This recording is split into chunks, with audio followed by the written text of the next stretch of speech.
All right. What is going on? Happy Thursday. Happy Thursday, traders. Sorry that we're a little bit behind. We had to get the machine all oiled up, the trades all oiled up and ready to rumble, but we made it. We are here. I would like to celebrate you, our chat community, the folks who are here with us every single day, early, contributing in the chat, asking questions. And so I'm going to start us off with a bang today. I'm going to give Cody and I'm going to give DH free 50K starter plus accounts out of the get-go. First giveaway, 9:35 a.m. Eastern. I appreciate all of you who are here early every single day. You're with us. You like the stream. You share the stream. If you want to get in on some of this action all day today, we're going to be looking out for insightful questions, constructive comments. Those of you who are sharing, posting in your Discords. Yes, I see the chat going crazy. Believe it. It is true. Again, this is MyFundedTV, the stream that's not only made to entertain and engage you, but ultimately to make you a better trader, investor, do whatever it takes to get you to your goals. So again, Cody, DH, congrats. You're getting those free 50K starter plus accounts. If you're not Cody or DH, here's a look at what we have in the next 60 minutes or so here. We're going to start off getting right into it. We're going to take a look at ES and NQ. I am wearing a green shirt today. I'm feeling bullish. I'm feeling ready for the market to rip. We're going to talk to Barbie. We're going to talk to Forrest. We're going to talk to Terry and get their take on ES and NQ. Other assets that we're going to take a look at today include the VIX and what the VIX tells us about the main indexes. We're going to take a look at gold. We're going to take a look at oil. And every single day we deliver to you the most interesting chart of the day. That's right. The most interesting chart of the day we bring to you. It's going to be an asset that you're not thinking about, something that hasn't been top of mind for you. And so stay tuned and we will get that out to you. So without further ado, I'm going to ask you all to like the stream, share the stream, comment. Again, we're going to be looking for comments that add value to the community all day today. We want to celebrate those of you who are with us every single day on these streams. You get here early. And so get your actions cooking. And I'd like to welcome Miss Bull Barbie and Mr. Forrest Knight onto the stream with us. Good morning. You like those giveaways right at the top? Wow. I love that. I love rewarding the loyal people here. We've had some of the same people here every single day, and I love that. Should we do another one? Another one. I think so. DJ Khaled. All right. SBM. Free 50K starter plus account. How's that? There's 3 already. Should we have some of these cooking all show? Yeah, I think so. Should we give away some sim funded starter plus accounts? I love those. That's all right. That's the meat and potatoes here, right? Not only the starter plus, but the sim funded accounts. Stay tuned. They might be right around the corner. Barbie, we started with you yesterday. So Forrest, what are you wearing, Forrest? Is this like a Britney Spears diva earpiece or what is this? It's so I can walk around. You know what I mean? Let me see. Test it out. My back hurts. Look, I do this all the time. I'm walking, I'm talking. But you don't have this on every day, do you? I don't have what? Do you wear this thing every day and I just noticed it today? Yeah, man. Literally this, or sometimes I use the other mics like the Shure SM7B. But I have not seen the red latex suit though. That's what I'm waiting to see. Wait, let me show you guys something real magical here. So I got all my cameras set up today. What's up to the people on that side? But wait, there's more. Did it switch? Didn't switch. Hold up. Wow. Hold up. Wow. There it is. Oh. And we got this camera too. So yeah, we're having fun today. But yeah, I have this on literally every day, man. I don't know. I don't know why you just noticed. Are we looking at my charts? Was that the request? Is that what's happening? Is Forrest here? Did he join us? Okay. Wait, but I gotta know. Is it a real plant, Forrest? That one? Yes. No, that's fake. That's fake. All right. It's TV plant. Someone said I'm oiled up. Not yet. branded plants we'll send your way. Thanks, You have man. to use baking powder to get latex outfits on, not the oil. Oh yeah, is that true? Yeah, that's how you get those on. I've never tried it, so I'm glad that we can lean on your experience here. But Forrest, what's Yeah, going I on got with y'all. MQ? Let's take a look. Let's take a look at the chart here. So, to no one's surprise, because we all were there for it. Yesterday, we had a pretty. We really should start with what happened yesterday, because we stopped talking at 10:30 and then the rest of the day happened. So we're just gonna do that. Let's go to the hourly. And so yesterday we came and front ran this prior day high level right here on NQ, right, 21,566 key level. Put in a little top wick. It was an interesting top wick, right? It was a low value long wick, lower volume long top wick here, and then we had this nice kind of sell off in the afternoon, continuation of this down move here. So I thought, right, remember I said yesterday that this was likely going to be the low of the day, which seemed correct until basically lunchtime, right? And then this huge sell off made that thesis invalid. So this ran down to the next key level. I chased a little bit. Once I saw this break, I knew that, you know, this wasn't going to go higher. Obviously, at that point, that wouldn't make sense. It's at a very bearish candle. So I got a little bit of this, nothing crazy though. And then I got out at this key level down here, 21,117. Overnight, we bottom wicked after we did this sweep, right? We grinded up a little bit, and then at 7 a.m. we came down and retested this level. So I longed. I literally just closed it before as we were getting set up here at 21,073, right at the sweep of this level. Wasn't a drawdown for a little bit here, but we had a really strong P shape, really like D shape volume profile, right? So it was obvious this was going to get pulled back in here right around 8:30. I think it came up like a little bit after 8:30, like 8:35 started to come back up. So it took a little too NQ long there. Got some pocket change out of that. So today, let's zoom way out. We'll go to the 4. Let's just go to the daily actually. Get our bearings. So on the daily, we have kind of this flagging consolidation pattern. I wouldn't really call it a flag. It's kind of a broken flag at this point. But we do have this consolidation here at the highs. And speaking of the volume profile, you can see that we're like in this node. So there's low value below us, a little bit of low value. Let me get rid of some of this. It's too much data. Lower value below us. We're in a node right now. Like we're chopping into this node here. We need to see, you can see this high here is also if I get rid of all these levels, make this a little bit easier to see. Okay, where we rejected at the highs is a shelf, and then the lows here, it's kind of a slope, but it's also the edge.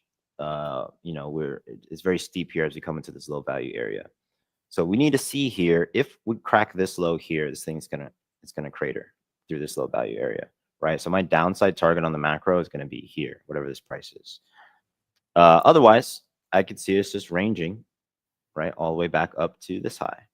So that's really what I'm thinking today. So what I'm looking for on the lowers is earliest sign, earliest confirmation for either thesis. Right now, we just put in a pretty strong up candle after sweeping the prior day low, right? So this is prior day low, got taken out. It was right here.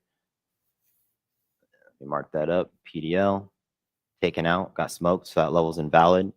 If we want to look at overnight high up here, 21,242.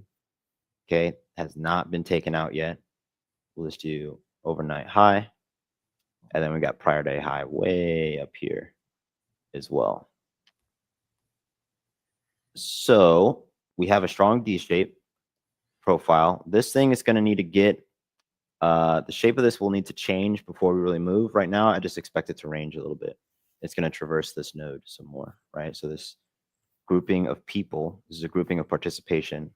We call it nodes, we call them low value and high value, but these are people, right? So there's a bunch of people here, and they need to finish playing their game before the market moves away from them. So I'm expecting us to probably come back down to VAL here, right? Just traversing this thing a little bit, and then yeah, we'll see what happens. Given the unexpected kind of just fat red candle that we had, I am chilling. I will say, while this was kind of a fast candle, up until probably, if you go bar replay, at this point in time, right, my thesis was that we would just sweep this low, and we essentially got the continuation of that thesis. We just had a really weird kind of, remember the other day, like at this point in time, I was like, this is kind of a weird setup in the morning here. We're in the middle of these two levels, and it literally front ran this high. We did not sweep this level up here. So the last person in this auction still exists because we front ran that price. So there's still people up there just chilling. And yeah, I'll let Barbie talk about ES, but yeah, that's my NQ overview. All right. I'm gonna insert a poll earlier than we normally do, dropping a poll into the chat now. Ask your bias for the day. You got options are bullish, bearish, and then the third option just here for Terry. Poll is in the chat. Let's get your votes in. Let's get them rolling. And I mentioned that we're going to do a couple of fun things today. I've already given out accounts to a handful of our users who are here early every day. They are here with us every day. I've got another fun one. You ready? Always. Always? Always. All right. We have a link that's going to go into the chat. We have a coupon code, which is code YouTube. And what this does is it gives you 50% off for any new customer. So if you've never been in MyFundedFutures customer before, you get 50% off any plan. If you're an existing customer, you get a free reset with any plan. All right, so new customers, half off. Existing customers, free reset with any plan purchase. Link and code is in the chat now. I'm going to pick 5 random people who purchase using code YouTube in the next 10 minutes and give an additional free account to. So if you buy an expert account, you're entered to win another expert account. You buy a starter account, you're entered to win another starter account. Code is YouTube. Link is in the chat. You got 10 minutes, and then 5 of you are entered to win a free additional account. That's a pretty cool one. All right. I'm going to go disappear for 10 minutes while you all make your purchases. And then I'm going to invite our good friend Terry in to go over the results of the poll, our bias on the day. And Barbie, I'm going to kick it over to you to talk us through ES and the levels for today. All righty. Well, I know everyone. Oh, there's Terry. Good morning. Hi, Barbie. Good morning, Forrest. Good morning. Good morning. Good morning. Yeah, so I know everyone was like, oh my God, massive dump. Blah. That's what I was reading yesterday afternoon. But the market all looks pretty reasonable and normal to me. I always like to zoom out to the daily chart and see what everything really looks like. We did put in a big old red candle yesterday, but it actually kind of looks normal when you compare it to a lot of these other ones. But we are kind of taking that market exhale. Someone was asking me about this yesterday. It's like, I thought stocks were going up. And it's like, yeah, they go up. That's the inhale. And then we have to exhale a little bit before we can make our next run. So I don't know which way the next run's going to be, but we're in a little market exhale right now. So when I go down onto the level chart, here's what it looks like. So I want to talk about yesterday a little bit too. There's a lot of levels on here, but this is an hourly, and there are a lot of levels on here right now. But what I want to point out is yesterday we had this pre-market high up here at 59.58.25, and we completely failed to even really totally retest it. So that's what kind of made this drop make a lot of sense. It did get through this first major support area, and we've landed exactly where I told y'all I thought there was going to be a lot of support down here around 58.61. So what about now? Let's talk about it. This area right here, this zone that I was saying was going to be a lot of support. It is, if we're going to have any sort of bullish scenario today, it has to hold as support. So in a little ways, this is kind of like, well, I would say the line in the sand is the upper range bit. So right now that's kind of the 58.77. So that's really going to be, again, our pre-market high again. So we have to get through our pre-market high to even talk about moving up. But when we have a lot of levels like this and we've done a lot of trading inside of here, I really just take things level by level. So the bullish plan, and I told y'all about the single prints that I was watching earlier in the week. And when we moved down, we did hit those single prints. We have the same move to the upside now, or the same setup. I don't know if we're going to get the same move, but we have the same setup where this whole area is going to be single print. So that's going to be the really obvious target, but I would just take it level by level. So if we hold over 58.77, then I would be looking for 5,900. If we get 5,900, then I'm going to look for 5,920. This was a really important area earlier too. So this could be, I'm expecting a lot of orders to be hanging around 5,920 if we get back up there. But once it goes through, this is just level by level trading right here. Since we don't really know which direction it's going to be, it's just taking it level by level. We do have the 59.40 up there. That would reclaim or retrace that entire move that we made yesterday. So if the market decides that all this stuff, it was the bond auction that really triggered all this yesterday. If the market decides that, yeah, that's not as bad as we thought it was going to be, that's where I think it would target. On the flip side, if we keep moving lower, first of all, we need to stay below the pre-market high. I don't want to see us traveling above the pre-market high if we're going to keep traveling lower, because we're at major support. So yesterday I talked about how we're bullish until something changes. And that was this price action yesterday that ripped us through support. That was the change. We hadn't been ripping through support. So ripping through support, now we have something change. Are we going to reclaim this and head back up? Like this was just a little false, or a little bear trap down here? Or are we going to finish out this exhale a little bit deeper? So that's what I'm watching. If we finish out the exhale a little bit deeper, the level, again, it's kind of like my bullish plan where I'm just going to kind of go level to level. So if we lose this 50 area, the 58.50 area, we have the pre-market low down there. It's around 58.28. So that would be the first one. This is still my main target down here, the 58.21. I'm pretty sure I told y'all about that one yesterday. It lines up with, it's the cumulative point of control over a larger macro chart. So this is where the most price action has been traded over the past couple of years. And then we have a trend line down there. So that's still my main bearish target down there at 58.21-ish, 58.20 area. So we'll see if we kind of complete that mission before the market's ready to head back up or not. But that's kind of what I'm looking at initially. So thank you, Barbie. That was very informative. The market is going to open in about 5 minutes. We are green by just about 24 points in the NASDAQ. And is ES green too right now?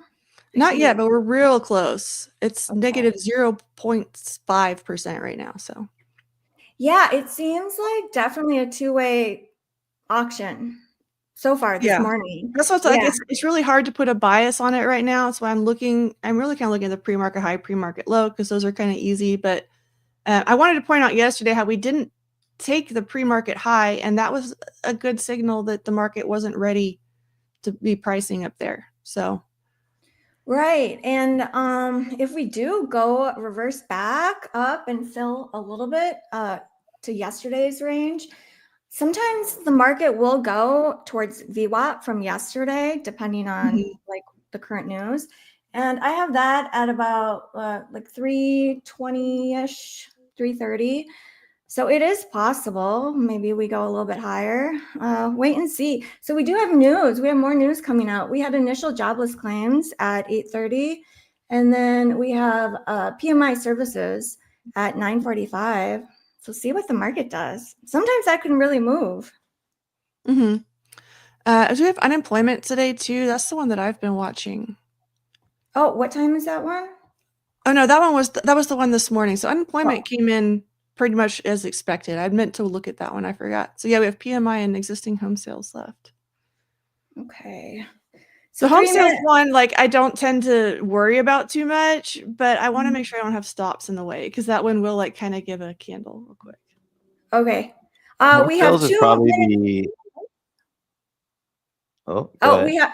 we have 2 minutes left. If you guys want to enter to get the free account, use code YouTube. You have 2 minutes left to go purchase an account, and then if you win, you will win another free account. So go ahead if you are looking to buy a new account. You have if you're going to get a new account, this one comes with a chance of getting an extra free account. Yeah, extra freebie. What were you I was going to going to say, say Forrest? home sales. Home sales, is it pending home sales? Is the data that's coming up? It's new home Data point? sales. Right? No, this one New is home existing. sales. Tomorrow's new. Today's existing home sales. So Existing it's home resales. sales. So I think all of the home sale indicators, whether it's pending, existing, is actually one of the few pieces of data that I will actually look at, because it tells you Oh, how your average Joe is actually dealing with life in like the macro context, right? So like month over month, like home sales, if it's trending up or down, because for anyone who hasn't bought a home, right, when you buy a house, you put down a chunk of change, you get a mortgage, right? How expensive that mortgage is affected by employment. People will, if they're less certain about the future, they might not necessarily buy a home right now, right? So buying me, homes is more complicated right now with the interest rates too. I know that's been a massive driving factor. So it is it's one of those things that I like to keep an eye on just for like macro context. But intraday, I don't really, just like anything else, I honestly don't care. But I do keep track of it. Have you guys taken any trades yet today? I haven't. I'm a little annoyed because when we hit this 58.35, I was actually at the computer. I was just not paying attention, because this would have been a nice little buy, just because I do see this.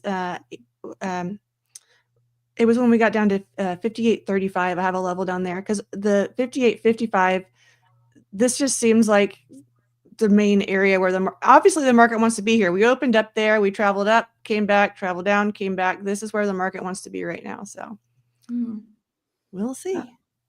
All right, guys, market is open. Here we go. Oh, there it is. Yeah, I'm just waiting. I took that 2 NQ long already.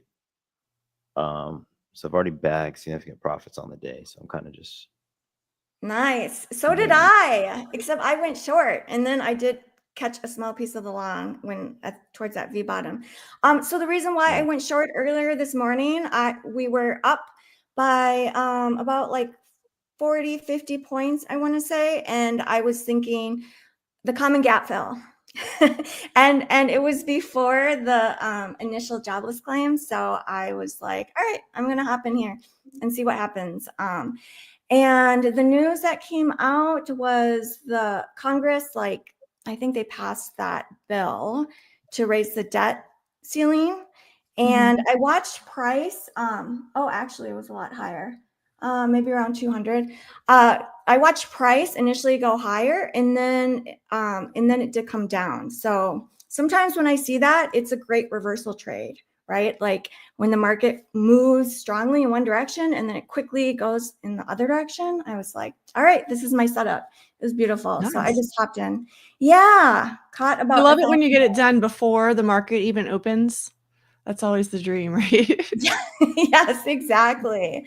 Yeah, and like so in this funded account, I've been on an 8-day win streak on this account. Nice. Right? And like the thing is that we can go through an 8-day like losing streak too.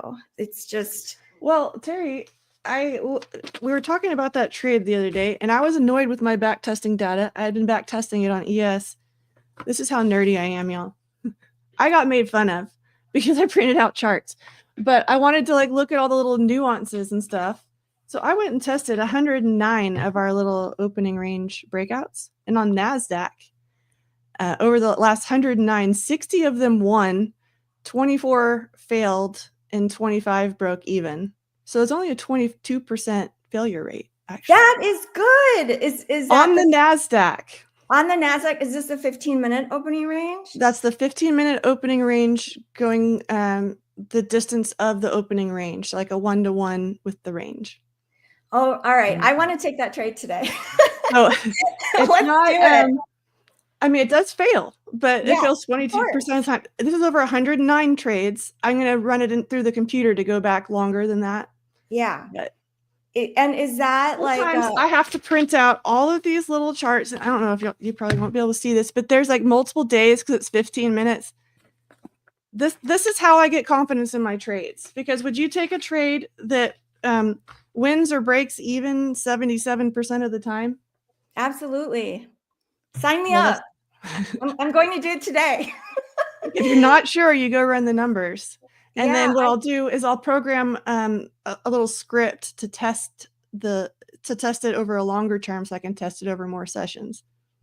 that's so cool. So how did you learn how to do scripting? And I'm assuming you're writing a code to do this? Yeah, I have a lot of little scripts that I write, and it's just out of frustration for not having what I wanted, or because I'll have an idea and I need something to do with it. I need a way to execute it. Okay. So it looks like we are at about unchanged right now. We're also around VWAP in the NASDAQ, and we're 3 minutes in. There's VAL right there, the little node traversal. So it's gonna finish shaking out Okay. a little bit. So you're pulling. Do you pull your nodes from multiple sessions or one session? You're on one session right now, right? All of them. So I'm always looking at macro context.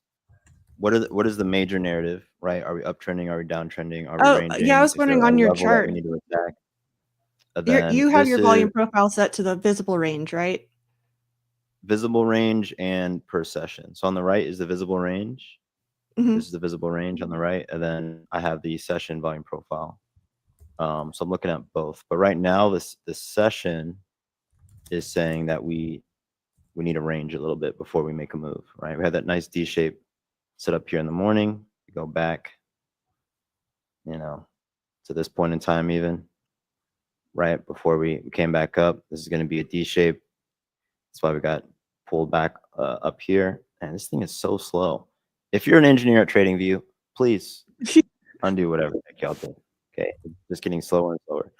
So this was going to come back to here. So I took a long to POC here, went a little bit higher up to VH. And then we still had a D shape though.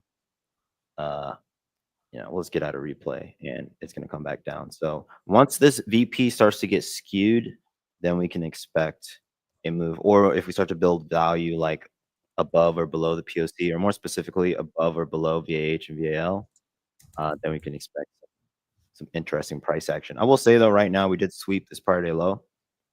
So similar to what you're saying, like if we stay under overnight high, we're probably gonna, come attack lower. And this is all low value. You guys remember, I'm not looking at it right now, but this area below is all low value. So it's gonna rip. It's gonna rip lower if we have a down candle. And down moves tend to be more volatile in general, right? People buy when they feel good. Stairs they up, sell when they elevator don't. down. Yeah. Mm-hmm. Yeah. So I just jumped into a short thinking I would just risk 100 points on a micro, and I'm getting some heat right now. Let's welcome back Luke onto the show. What's Hey, up? Luke. I'm back. What's up? I'm taking a little bit of heat. I jumped into one micro. I'm being good. One micro. That's all right. It's time to revenge trade. That's what I've learned from the show. Whenever it doesn't go your way, revenge trade harder, Add more, force yeah. the trades, get it done. Yeah. Maybe I haven't been paying enough attention. I don't know. All right. Giveaway boy is here. I've got some fun stuff for us. So I would like to award 5 people out there in our chat. We set up a deal 10 minutes ago. We said whoever purchases using code YouTube in the next 10 minutes is entered to win a free account. So I have some accounts to give out. I've already done a few more coming now. I've got a 50K starter account for a user's email starts with flat wound. I have a 50K expert account, expert for a user's email that starts with I am. I've got a 50K starter account for a user whose email starts with F.K. And then I've got a 50K starter account for user whose email starts with Alec. And last but not least, this user did not make a purchase, but is a loyal member here early every single day. I think it's Peter Payette is getting a free 50K starter account as well. So how's that to open up a blustery Thursday morning? It's blustery where I live, at least. It is not blustery here. I was about to say. No, it's our high is supposed to be 96. It's raining accounts. There you go. Woo. Yeah, it's pretty hot here in Miami, Florida. Ain't gonna lie. Yeah. All right. Should we do another bounty? More accounts? More accounts. Keep the gravy train going? Gravy train. And I'm sorry, everyone. I'd like to formally apologize to the chat that I come in here and I interrupt the flow. Harry's got a trade on. You want to hear about that? Forrest is carving up on Q. We're coming into his 10 a.m. candles. But I'm just here to interrupt and try to give some things away. But I know some users are annoyed. No, we love it. We love it. Here's the next deal. Okay? The next deal. You ready, Terry? Ready. All right. 5 users are entered to win free 50K starter accounts. All that you have to do is share this stream and send screenshot proof to Luke at MyFundedFutures.com. That's Luke at MyFundedFutures.com. All you have to do is share the stream, send proof, a screenshot to Luke at MyFundedFutures.com. You have 15 minutes, and you're entered to win. I love Terry, it. Back to you. Talk us through that heat. Thanks, Luke. All right, let's share my chart. Yes, so we are just taking a little bit of heat, but this is the beauty of getting into just one micro, right? Like, I'm not sweating, which we've talked about on the show. Barbie, Forrest, you're like, if you're feeling super anxious, you're probably sized too big. And this one micro, I'm like, okay, it's okay. We think about the profit. We're excited about that profit of that big position, but we're not really prepared to take the loss version of it. Yeah, that's so true. I don't know why that's so common, why across the board, people tend to think about, myself included, about like the possible gains and not actually accepting the loss. I know some traders automatically accept a loss. Like every time they put on a trade, they say, okay, I'm just going to assume I'm going to lose $100 on this trade. Do you guys do that, like psychology wise? I'm not as good about it on futures, but that's a good idea. I think of trading as poker, right? And if you haven't played poker, then this analogy will be a huge miss. But I just think of the odds, like you, Barbie, you were just presenting, right? You did some back testing. So like if there's a 70%, if you have a setup that's 70%, then you just expect it to work 7 out of 10 times. So like it doesn't really, like, you shouldn't feel anything about it. You know, you would feel some way about it if suddenly it only won 10% of the time, right? But because you have data, like you just know, if I do this 10 times, 7 of the times it should work. 3 of the times it should fail. As a matter of fact, if you win 7 times in a row, I should expect the next 3 times that I play it to fail, right? So I think if you just think about trades in that perspective, is just like, there's a 70% chance this works out. If not, I'll lose money. Then you just do it again and again and again and again. But if you're trading massive leverage, what happens is that every tick, now you're not thinking about the trade. You're not thinking about the alpha on the trade. Now you're thinking about your P&L and your ability to survive. You're not even trading anymore. You're just thinking about survival. And I think that's what happens to people. Is same when you're up. It's like you're up a massive amount, but it's like you're not even thinking about the trade. You're just thinking about. I agree with you there. P&L. Like when that happens, you aren't thinking, well, where's my stop loss supposed to be? You're thinking, oh my God, it's just got to go my way. It's just got to go my way. Yeah. I think I've been much better about that with options, because when you're buying a call or a put, that's how much you can lose. So if you buy it for $500, you could lose $500. And in futures, it's not quite that simple. You really have to trust your stop and things like that. And who's moved their stop? I've moved my stop. So Yeah. So, and the thing is like, let's say if you have a 70% chance of winning in your strategy with your back test, you have all of that information, you could lose like 10 trades in a row. It's possible. And it's totally random, right? And so how do you guys stick to the system or the process when you keep losing? It's not always Well, easy, but I will tell you that running algos has helped with this because I've watched that thing follow my rules over and over and over. And then it'll have a week where it just cannot pull any profit. And then the next week it's like, oh yeah, that's why we're doing this. So it's always big picture. Yeah. yeah, what I've Zooming out. noticed is that if I've had a long losing streak, and I've had losing streaks where like I just lost every day for like 2 weeks, 3 weeks in a row, right? I've also had winning streaks where it's just like, you know, I think my longest winning streak was like 45 days or something. It goes both ways, but I notice on my losing streaks, I'm not actually playing poker. Like almost every time, it's like I start thinking that my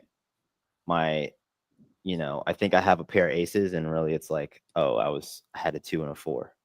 You know, it's just like you're just forcing it over and over again because you're tilting, which just happens. But now I've gotten to the point where like that really happens, and I can feel like there's like psychological triggers. Like I can feel when I'm in a bad mood or if I'm gonna tilt. Like sometimes I wake up and I'm like, I'm gonna get tilted today. I should probably not trade. Like there's just something in me. I just know, and it's like I could have not slept or something, and I'm just like, I got to be real careful today because I feel real tiltable. And some days I wake up and I'm like, you could literally shoot me in the chest and I'll be all right.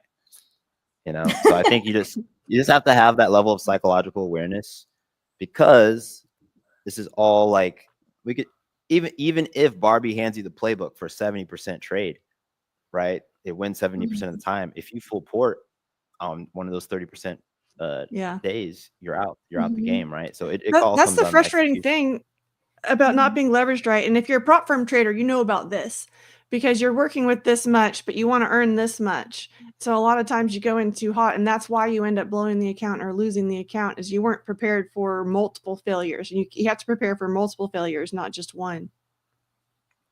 You're so right about that. Like even just trading one mini, if I'm risking like $500 and my drawdown is 2,500, like how many chances do I actually have before the account is blown? And it's so easy to want to like double, triple, quadruple up once you have a losing trade.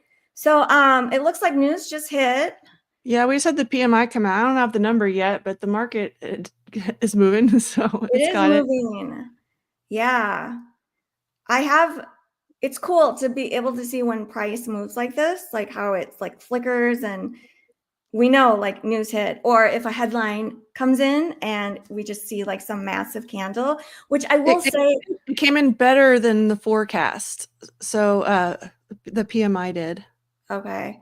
Sometimes good news is good news, but sometimes good news is bad news. Because it's good news for the dollar. And what's good news for the dollar is not necessarily good news for the markets. Because if you the lower the dollar is, the cheaper the dollar is in the global currency market, the cheaper it is for global companies to do business with American companies. And so that's bad for the market. Yeah, it means that the dollar is for anyone who holds American dollars, you have less purchasing power. And for people who have other dollars, strong dollar means weak stock market in general. I mean, there's more nuances to it, but in general, there's a reverse correlation. That always confused me, and that's why I haven't traded Forex or futures. There's a lot of reasons to not trade Forex, but true. I agree. Yeah. Oh, we are in the 15 minutes now, by the way. So our 15-minute orb is in. Do you know what would be an interesting test would be to test the 5-minute orb when it breaks in the same direction with the 15-minute orb. Yeah, I wanted to do that one too. It's just I couldn't see that on my little printouts. It's so amazing. Thank you for doing that and for sharing it with us. Well, what I have to do before I go write a script, because the script has all of these rules, and if I have to make a change, I have to go change code, and that's a decent amount of work. So I go actually look at the candles to narrow down what my rules are going to be before I go try to program it to actually test it that way. Yeah. Forrest, It's actually you pretty do- hard to turn your system into code. I could tell you that. It is. It's way Yeah. hard. A simple idea, like even like, hey, identifying a candle. Like I spent so much time because I can look at a candle and be like, oh, that's a hammer or that's a shooting star. Yeah. And then you got to Mhm. tell your computer to do that. And it's like, all right, what is the ratio of body to wick? And I'm like, dude, I don't know. It's a freaking shooting star. Can you just, like it takes a lot of time. It is. It's very difficult. I've tried to write some scripts and I got it all wrong. Everyone keeps saying, oh, just ask ChatGPT to do it. Well, ChatGPT will add all kinds of nuances you didn't want and not get the ones you did want. So Yeah. One of Yeah. the- I've one of the first- tried it. One of the first things I did, so I was probably 23 at the time, and I'm much older now. But I was working on a brokerage, right? So me and my buddy, he worked on like I won't say where he works, but he worked at the firm, right? And like equity research or something. And he's like, dude, we should be algo traders. Let's just go for 1% a day. So we came up with a system. I'll program it because I was a software engineer. And yeah, we just lost money every single day. It did not go well at all. How many days? Like, what? Of course. We well, that's it why wasn't a everyone lot. wants my It's just like, scripts. And I'm like, you can't just throw these scripts on the market blindly and think they're going to work. Like, it's not what they do. yeah. and I So was like, we're still so this looks Go like ahead. a pretty consolidation candle. I mean, not candle, but range or barcoding in this wedge. Very indecisive, right around VWAP. Market seems pretty balanced, like maybe waiting for some more news. We'll see what happens. How Yeah, this we do shakes have out. the existing home sales coming out. I in used to about- look at these when I was in real estate, and it's so weird to look at it on the other side now. That's so cool. You sold real estate too. That's cool. Barbie, do you want to take us to chart of the day while we're waiting? See what happens. Yeah, with we this can do trade? that. I will let you know. Here, can I put this on? I have a way to do this, but I lost my screen. That wasn't it. Okay, so I was just going to show, if you put my chart up on the left, I have my NASDAQ, and I'm just trying this on micros today since it's a new little trade I'm trying, but I just put the limit orders outside of the orb. So if I'm busy and I'm telling y'all about chart of the day, it's cool because I've got my NASDAQ orders sitting there. They're on MNQ today, but well, if this works out good, then we'll start putting it on the big one. So on that note, I'm watching that. Don't worry. We'll go to chart of the day.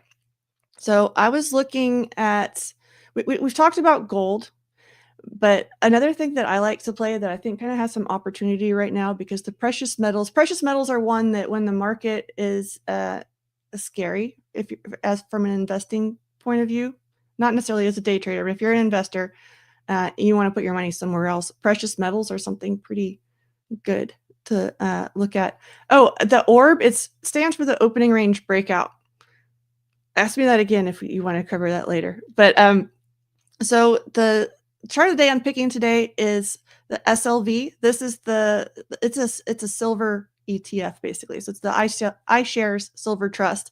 This is one of the ways that I like to deal with. I'll take that off for a second. This is one way that I like to trade the precious metal market, because I can swing trade it with options. So this is the daily chart of silver. And if you see, we were talking about gold the other day because it's been challenging a lot of all-time highs. So silver's kind of right there with it. Silver's doing really well right now. The thing that I was noting on silver that's made it kind of interesting in particular over gold right now, and SLV in particular, because I do follow this is something I trade in my options account, is we have this 30 level right now, and it's been resistance.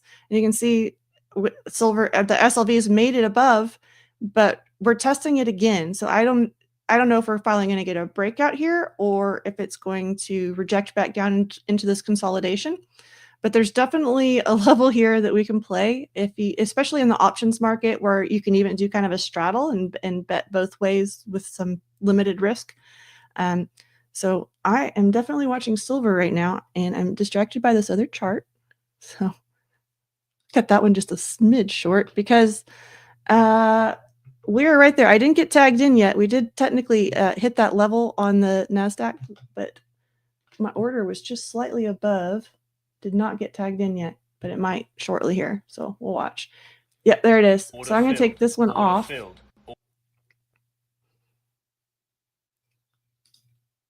What am I doing here? Okay, so I'll put the stop at the other side of the orb, and then I'm going to target it's the size of the orb. Okay, so someone asked me what an orb is. I'll go back and talk about that. So the opening range breakout, did the sound actually come through? Anyway, so the opening range breakout is, sorry, I've got a lot going on the screen right now. Anyway, so the opening, it's literally just the opening range, and you define it. So Terry Light has been playing a 5. I used to play a 30. I've been playing a 15 now. So that means I'm literally just watching the 15 minutes and getting the high and the low. So on ES, that's the high there, and that's the low there. On NASDAQ, I had the same deal as on this chart over here. I'm going to confuse myself. This, I didn't set this to good share colors yet, but if you can kind of see, I have a line there. It's a little green line. There's no little green line up there. Those are the same orb extensions that I have on my ES chart, if you can see those. So one of the rules I have on this trade, I'm going for the distance of the opening range right now. At half of the distance of the opening range, these are the rules I was messing with last night.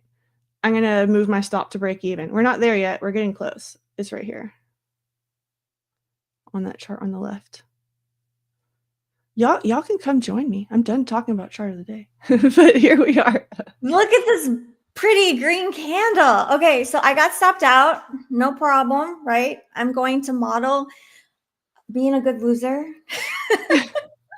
Losing never the biggest good. loser wins, right? Isn't that what it's called? Where's that book? The Yeah. Best Loser Wins. Tom Best Loser. Hogard. The biggest loser wins.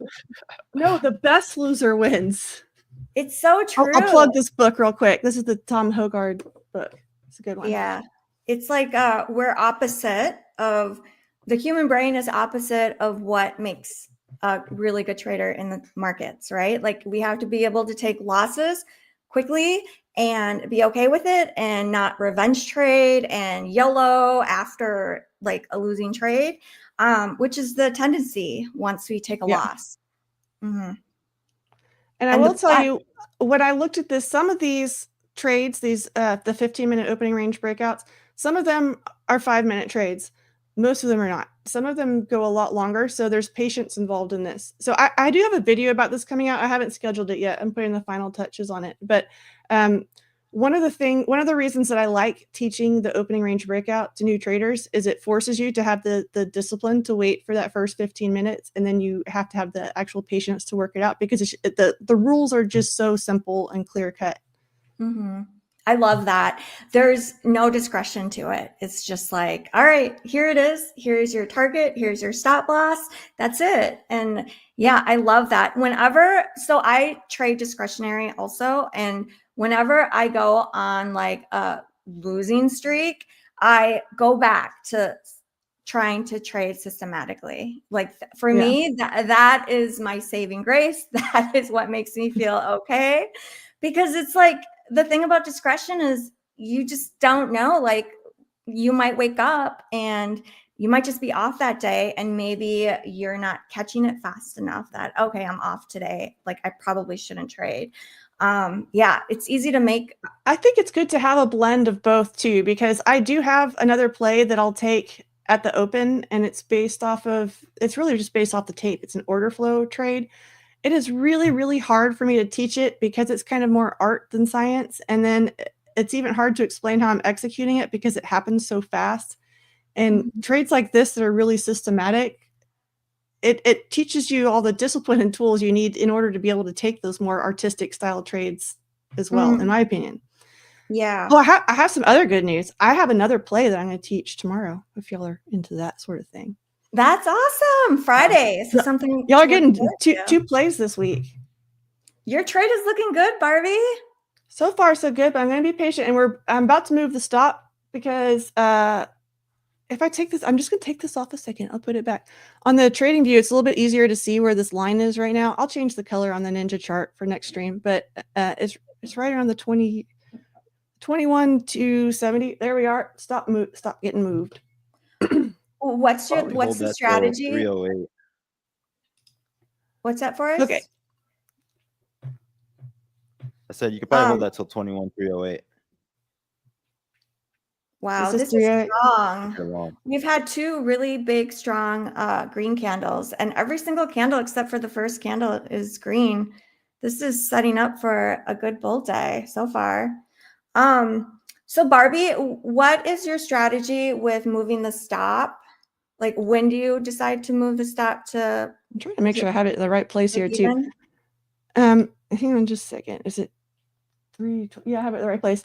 Okay, so the reason I didn't really think about how faint that line is on this Ninja chart, so I'm going to switch it back over to here. But you see these little lines that are forming? These are measured based on the opening range. So we have the opening range, the high and the low. It's literally measuring the distance up to that. So my target is 1 opening range distance. Once we get to half of that, I'm moving the stop to break even. I really like this strategy. 24 times it was break even. So it went in your direction, but then you move the stop. Yeah, that's so good. That's when I'm looking at developing a trade strategy, I'm looking at how often it wins, but I'm also looking at how I can manage the money, actually manage the trade, because I'm going to have another version of this that I'm not going to tell you about yet because I haven't tested it, where I use multiple contracts and take it off at different points, because there's more targets beyond this that we can go for, but I want to always book my profits before I go for any of the crazy extensions. So it's interesting. I was listening to this podcast, and this guy, he traded the 5-minute orb. But what he does is he lets one run until the end of day. And then that's when he would take it off. Like, regardless of what happens, just end of day, and then systematically take it off at end of day. So in that strategy, he's trying to catch like those huge trend days to probably make up for like lots of losses, maybe. Yeah. Well, my reversal bot's supposed to do those too. My reversal bot has I'm working on the stop on that one, and if I can get the stop to work on that one, then I can put it on my breakout bot. But should we pick out some good questions? Do you guys want to ask a few questions, and we'll pick out, like, I don't know, should we pick out 3 and then can get a free account? What do you guys think? Should we do it? Yeah, let's go for it. Let's do it. All right. Why don't you guys in chat throw out some good questions for us? While we're doing that, I'll answer. Let's see. Trading with Chenzo was asking me why I moved my stop to break even. So my stop was at 1-to-1, and I want to protect the trade. I don't want to be giving this back. And also, I looked at the charts. I don't know if you can really see this, but these are 15-minute candles. So I have multiple days on each one of these. I looked at 109 days, and over 109 days, if I moved the stop to break even, I increased the percent of win and break even, and decreased the percent of stopping out. I don't want the stop out, so I want the high win rate. Okay, I just saw a really good question. Gallo T, can you ask it again? I just missed it. I wasn't able to catch it. This is the one time you get to copy paste. Yeah, right? Oh my God, it's going so fast now. Where'd you go? It was a question about. Someone said, what would you do if you guys weren't trading? Oh, I like that one. I would start trading too. I love it. I just love the markets. I love what it represents. I love, like, as far as what it represents, people from all over the world are interacting in our markets, and the market is setting price. I love that. And it factors in information so quickly. And what I love is the how everyone has a chance, right? Like, The institutions, yes, people have news before we do and all these different advantages, but there's a way for us as retail traders and prop traders to win too. And it's all within us. And I love that. Yeah. What about you, Barbie? What would you do instead? Well, I mean, this is kind of my instead, honestly. I was in real estate and I got burnt the heck out. As you know, I went into that job because I knew how to do it really well, and I knew I could make money doing it, and it just destroyed me. It sucked the life out of my soul a little bit. And so during COVID, it was actually I was in the luxury Austin market, which was just blew up. We had all this money coming in from the Bay Area and New York and all these people moving in. So we were making tons of money, but I was just literally getting abused at the end of the day. It's like, I mean, people are nasty when you're dealing with massive amounts of money and they're stressed out. And so this is my other, I always wanted to be an investor. My goal was to sell real estate long enough that I could be an investor and stop working for the investors and work for myself. And I thought that would be in real estate, but I guess it's in finance. But of course, I'm day trading instead of investing. But yeah, you're still like buying and selling, but you're representing yourself now. yeah, 100%. So amazing about the freedom of being able to be your own boss. And right, There's like you don't 308 have right to. there. Forrest, Sorry, was I'm that? thinking out loud. I'm watching the charts here. We just pushed up to 21,308, that open POC on NQ. Here we go. We're going to hit your take profit soon, Barbie. we better. I'm about to like move Yes, that stop. Sometimes I'll trail the overnight stop super highs. fast too.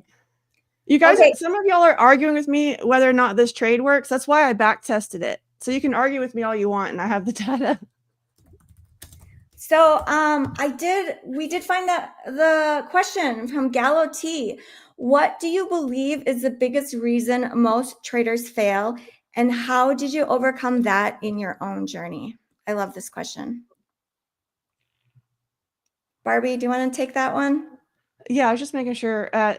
Oh, I think a lot of traders fail because they're trying. You see the flash and I just made $5,000 today, and that's what you think you're supposed to do from day one, and that's not day one. And a lot of that is very cherry picked when you're looking at that stuff too.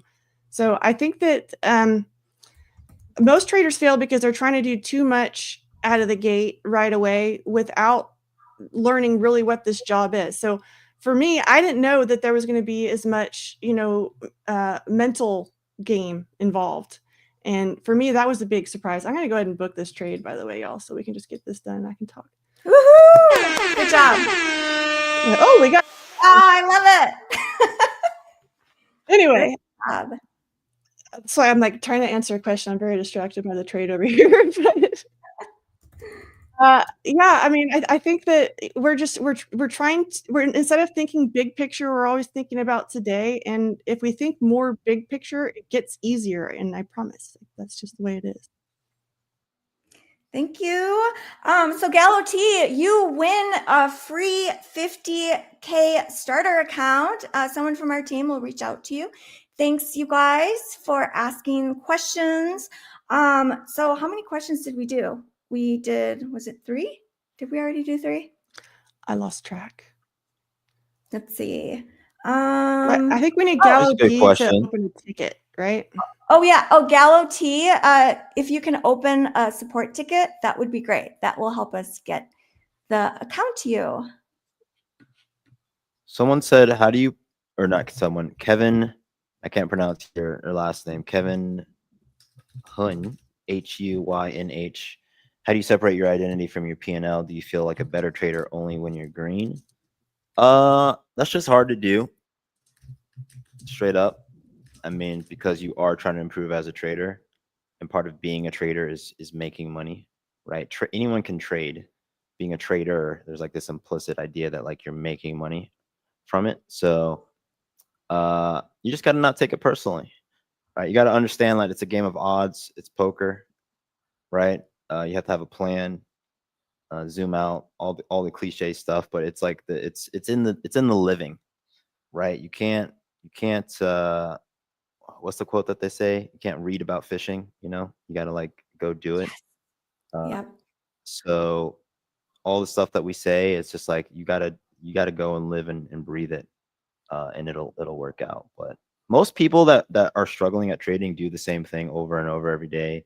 They don't review, they don't track their performance, they don't back test, they literally don't do anything. And I know it's for a fact. Like, it used to be much more like, maybe someone. It's just like, no, I've dealt with so many people at this point as traders. It's always the same thing, right? So those of you who are struggling, like, look at the last 5 days of your life and ask yourself, if someone was observing me, would they actually be like, oh, this person's taking this seriously? Probably not, Yeah. to be honest. Yeah. Probably not. For 99% of you.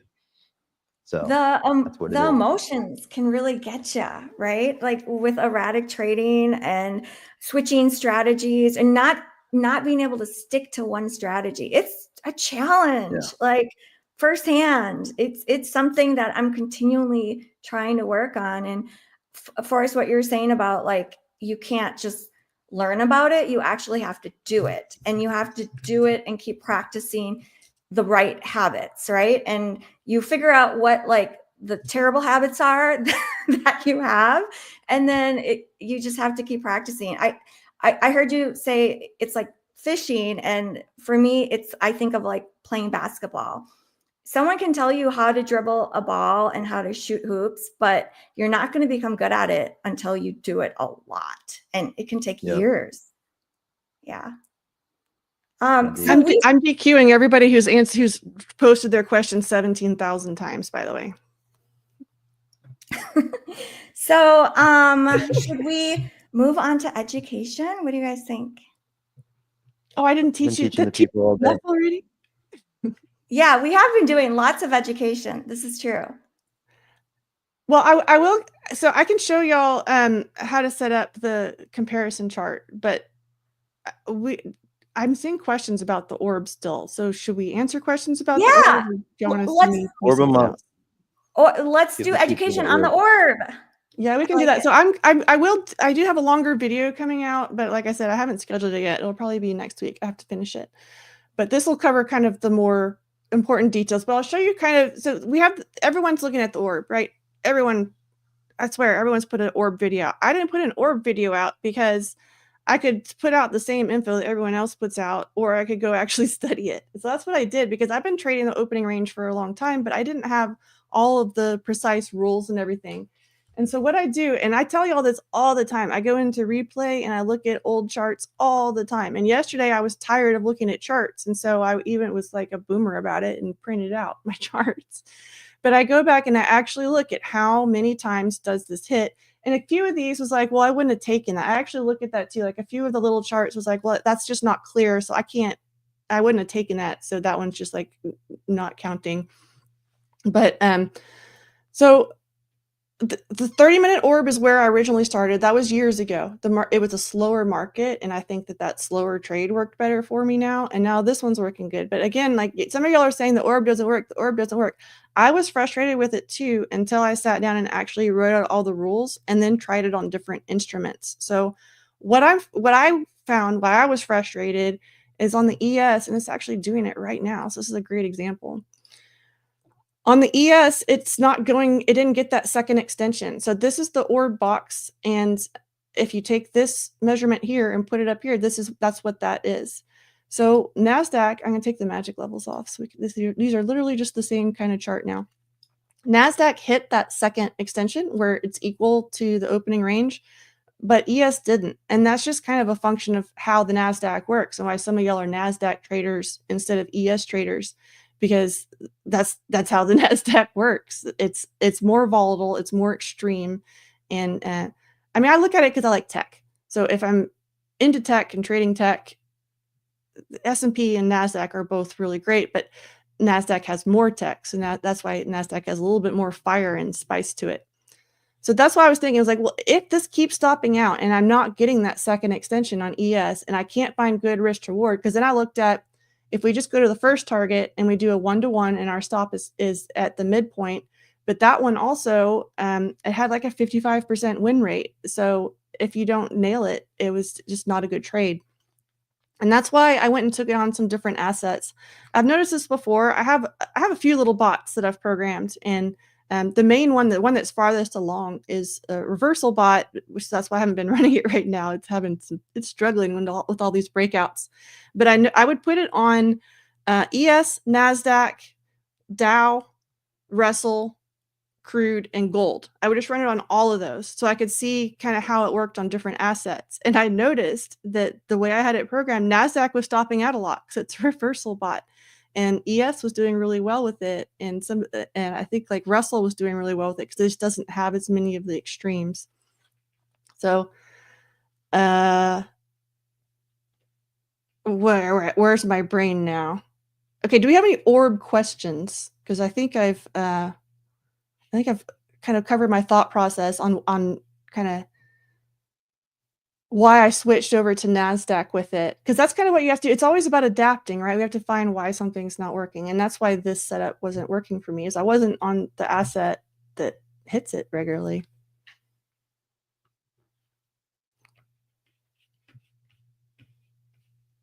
My chat, I'm trying to catch up on chat too. Guys, the spam. I know, I'm having a hard time. Alejandro. Indicator, this indicator. Just don't do what you're doing, brother. Let's cut that out. The Orb Wrangler is, I'm calling this little thing that I programmed the Orb Wrangler, and it's at bullbarbie.com if you want to see the info. I'm just putting info out. It's still technically beta in NinjaTrader. I haven't finished it, but this is the finished trading view. Are we still doing like questions? Strategy. Is that part of the Scarface? Orb? Rayhan said to use the 5-minute orb to use the Scarface strategy. Never heard of it. I've never heard of it. Me either. That's kind of a weird thing about trading, is like everyone kind of ends up with their own terminology. And I know you probably have this problem too. You're so busy making your own content, you don't get to consume enough of everybody else's. So yeah. Well, what's most interesting is like I don't mean this in like it always sounds way worse. Like I don't watch trading content. Like I stay in my own lane. Like probably January of this year is when I actually started talking to other traders. Like even though I do YouTube and stuff, like I don't watch trading content because I struggled a lot with when I first started wading through the BS, right? So I just stopped. Like I kind of went into a black hole and just came up with, you know, VPE, which is just something I made up. Everything's made up, right? So like even the orb, like I until you mentioned it a few days ago or whenever we started streaming, like I would never look at the opening range breakout as a trade. I just didn't. But yeah, I agree. Like people say stuff like I have no idea what anything is. I just do what works for me. I mean, there's some things like supply and demand and like anything that's in a book. Like I've read like the classics and things like that. Well, even Ash with his unicorn strategy, that's his. He named that. So yeah, I wouldn't know about it unless I learned it from him. I still don't know what that is, right? But apparently he was looking long. You know, I was looking long, I guess. But yeah, the thing is too. Like I think as you talk to traders, like anybody who has taken the time to like do testing or actually like figure out the markets on their own, I tend to vibe with them more, just because the problem with like all these silver bullet strategies, like I'll pick on ICT, right? I'm just gonna pick on it. I know that everybody kind of it's the low hanging fruit. Uses Go it for their it. own way. Yeah, it's low hanging fruit, but it's just like, you know, as it's presented, it doesn't work. Which is why the people who do make it work, they flip it, right? They always flip it, and they take components of it, and make it their own thing, right? And it's not even ICT at that point. It's just something else. But it becomes something else. So let's bring Luke back on to give away some more accounts. Think. Yes. What do you guys think? There it is. Let's give away some more accounts. Should we do it? Let's do it. All right. I put a bounty out there. I said that we give away 5 free accounts to anybody who took a screenshot and sent an email to Luke at MyFundedFutures.com with the proof. That's what I said. That's what I put out into the ethos. And now I'm back with more. I said 5. Should we do more than 5? Yeah. How I many? lost count of what we were doing too. So how many do we have? I mean, it's up to you, Barbie. How many should we do? All of them. All of them? Counts for All of them everybody. plus 1. All right. How about 10? Double it. 10. I just have to. I see these names in here every single day. Those are the guys that I keep seeing. Who? Who do you want to give one to? How about Boba Jun? Free starter plus 50K. Yes. Forrest, Huh? What's happening? you got Just one? find- I was who looking do at you the see in chart. the Gonna chat come all the to? time? Oh, who's in front of me right now? Find somebody you see a lot. I don't know. At Let's do Hey, It's MyFundedFutures. Gabriel. I have one. Yeah. Hey, It's Gabriel said my name, so I'm gonna hook him up. There it is. Terry. I have my MFTV lover. It's a good one. It's a good one, right? Yeah. All right. Here are the winners of the users who shared the stream, took a screenshot, sent it to me. Ready? I'm going to go quick. You better listen. We've got Spencer Green, Tristan Ortega. We've got Cals. We've got Diaphora. There's 3. We've got Chu. We have Sire Muhammad. We've got Abdul. All right. We have Omer. We have Johnny Sins. We have Roman Art. And we have Miles L. How's that? That's 10. Good? I kind of want to do more. I don't. How many more? Can we do 5 more? All right. You got Juan Cotis, Manuel Say, Hui Wang, and the very first user to email, Cormos. Awesome. Congratulations to all the winners. Good job. And thank you from the bottom of our hearts for sharing the stream, taking the screenshot, sending it to us. I put a poll in the chat, and the poll says, should we give away SIM-funded accounts?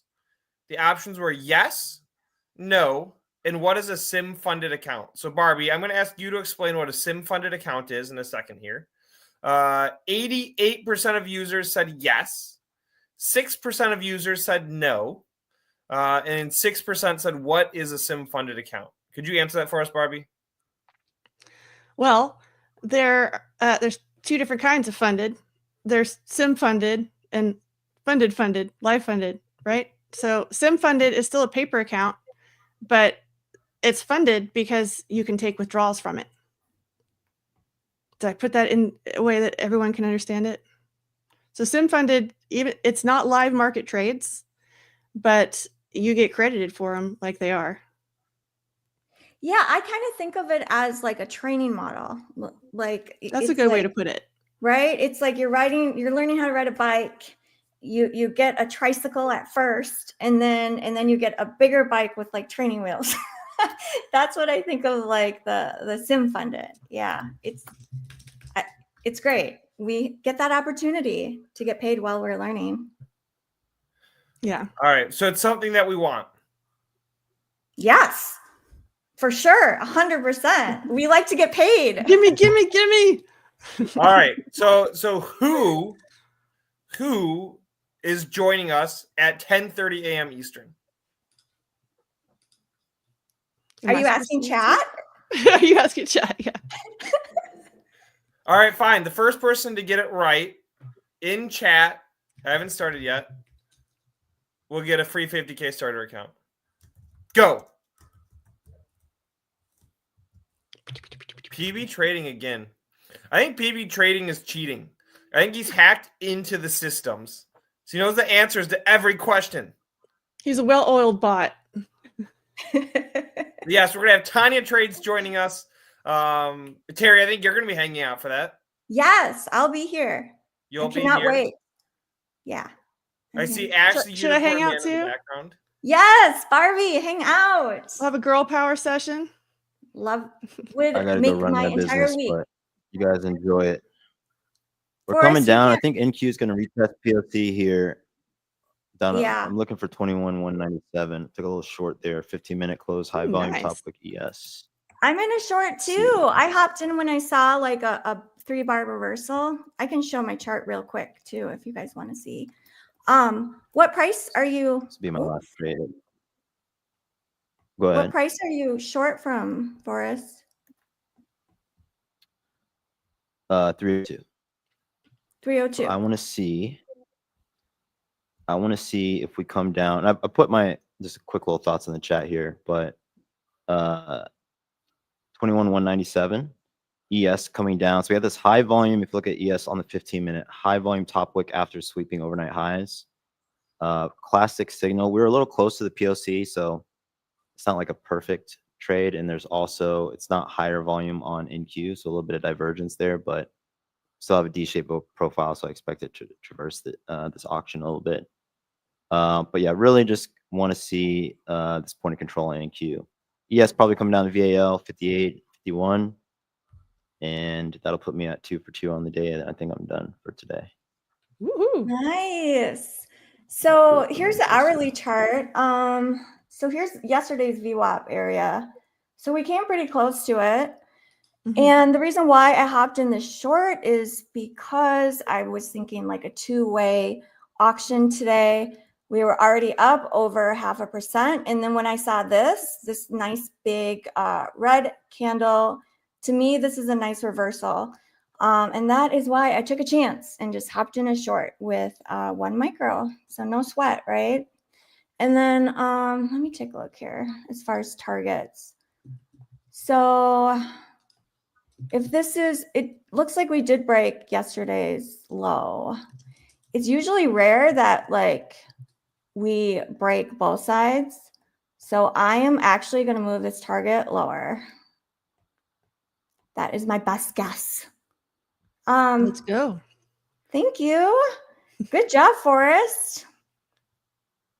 You too, Terry. Everybody making money today. I know, right? Nice and calm. No erratic trading. That is something that That's because we keep well lubricated around here, right? and powered. And powered, right? Like yeah, we power you up. He's charged this time. He didn't run out of batteries like last week. So I'm so excited to have Tanja Trades on our show. I know. Such a good trader. We need to have more ladies in trading. There's never enough. Yeah, I agree. It's been a I'm boys' outnumbered club, here so. every day. What you guys are talking about? You're so lucky, Forrest. I am lucky. I've heard some people say an opinion that women traders are better traders because women manage risk better and aren't so like wanting to YOLO. I will say that I don't think I fit in that category. I was supposed to say, I think you're a more aggressive trader than I am.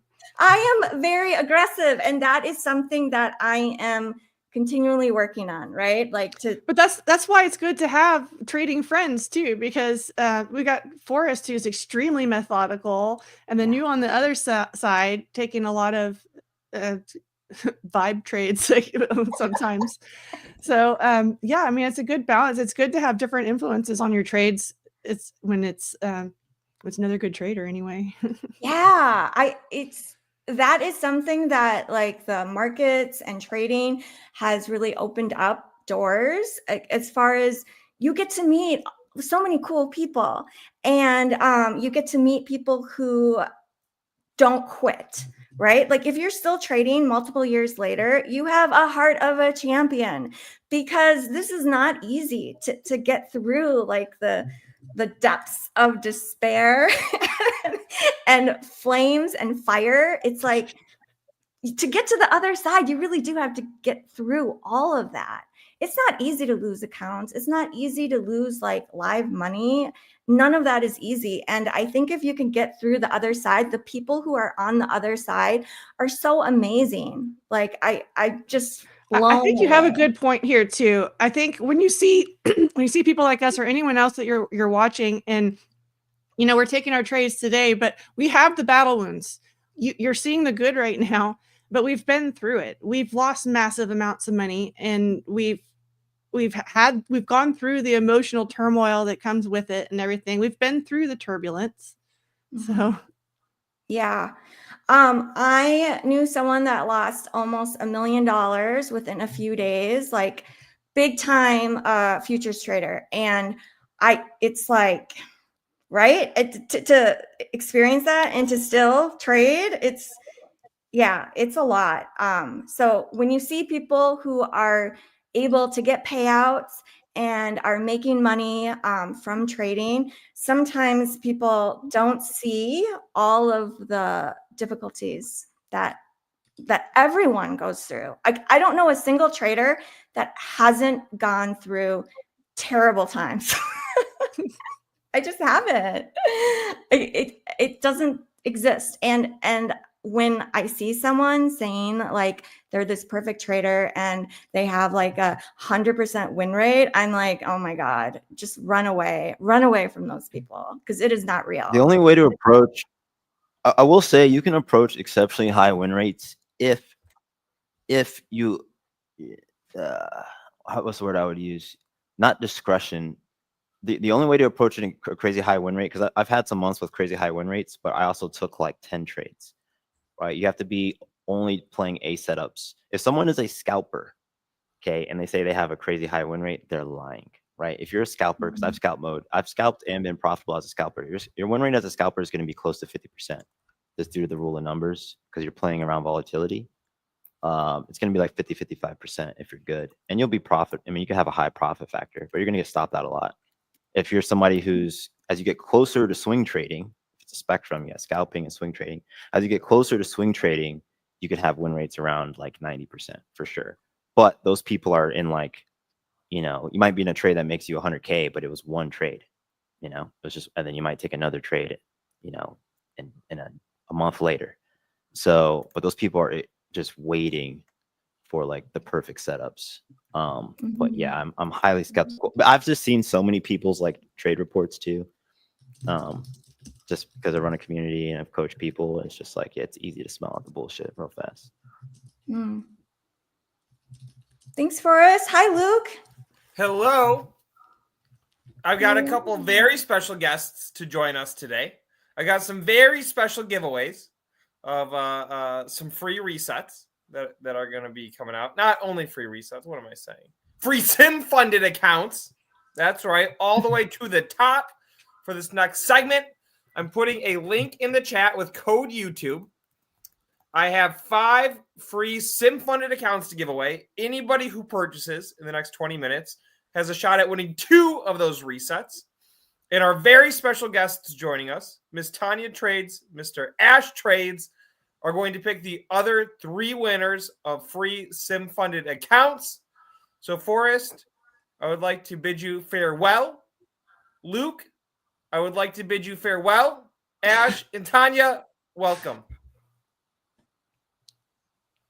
Hello. switcheroo. There she is. Good morning. Hi, Tanja. Hi, Ash. Welcome. There's Ash. Good morning. Good morning. How's everybody doing today? Good. Good. How are you guys? Doing pretty good. How'd I'm the gonna switch my morning background to match. How'd the morning trading go? Any Very trades? good. Was able to find some longs this morning. We'll be able to talk about that later. Excited to see that we got Tanja on stream too. Hello, everyone. Yeah, I was too slow for the longs. Now I'm kind of like watching to see maybe I'll find another trade during 10:50 or so. But yeah, excited to be here and excited to do some giveaways. Then you guys said that all will choose, which is interesting. Yeah. Yeah, we're doing it differently today. Mhm. Okay, cool. So Tanya, I was watching one of your videos about risk management, and honestly, I think it's like the best video on risk management as far as like the education of how to do it, because you break it down to like, okay, here's the equation, like this is how you figure out how many contracts and everything else. So as far as risk management goes, like how difficult or like what have you kind of observed with like newer traders, with people not really understanding or knowing how to do risk management? Yeah, that's a pretty good question. I mean, like, there's always a learning curve at the beginning. I think a lot of people, they end up getting really excited to be in the funded phase, and they end up over leveraging or getting a couple of losers in a row, and they end up going on tilt. And it's just a really easy way to snowball into blowing an account real quick. So if you're prepared before with a specific protocol or process, then you're able to come out of that in an easier way, because you have this specific laid out plan before it happens. Because it's inevitable to get into a little losing streak if you're trading for having a long trading career, right? Like, I'm probably going to trade like for the next 30 years, and it's literally inevitable. It's just about how you're going to manage that when that happens. And that's what a lot of people, they don't have the plan. And then so it's really easy to get lost in the sauce. You snowball, you keep over leveraging, or you're just starting to zoom in into some other time frame, smaller time frame than you're used to, or going on a different strategy. And it's really easy. It's a hard learning curve at the beginning. And it's just really easy to get caught up in the day-to-day versus looking at the long term. So yeah. That is something. When I was first learning, there was very little information about risk management. Like on YouTube, it was like strategies, how to make lots of money. And I had no idea. And I wish if I could start all over again, it would be to learn about risk management, to figure out and practice like how much to risk, how to do it. And so if you guys haven't seen that video, head over to Tanya's channel and make sure you subscribe and find that video. It's really good. I'll see if I can find it. All right, cool. We've got people who can go hunt that up too. We've got people here. Awesome.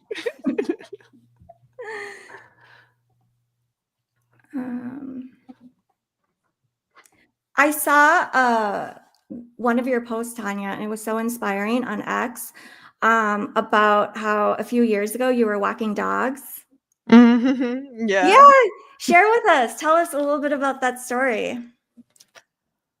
Yeah, I mean, when I first started trading, I mean, I wanted to have the flexibility in my schedule to be able to trade like the New York session, and living in New York, you know, that would be during the work hours.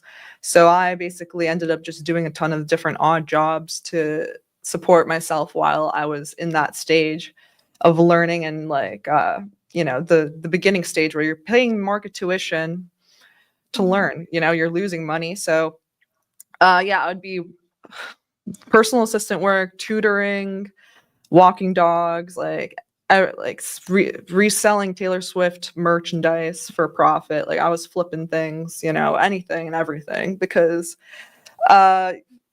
you got to do what you got to do. Especially I wanted a better schedule so I could trade the New York Open and the New York morning session.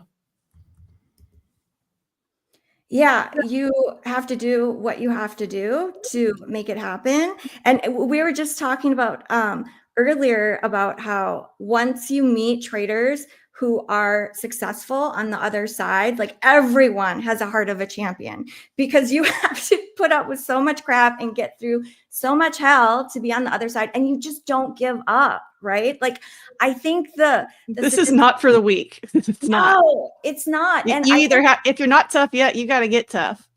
Right, exactly. I think a lot of people quit, like, who just haven't pushed through.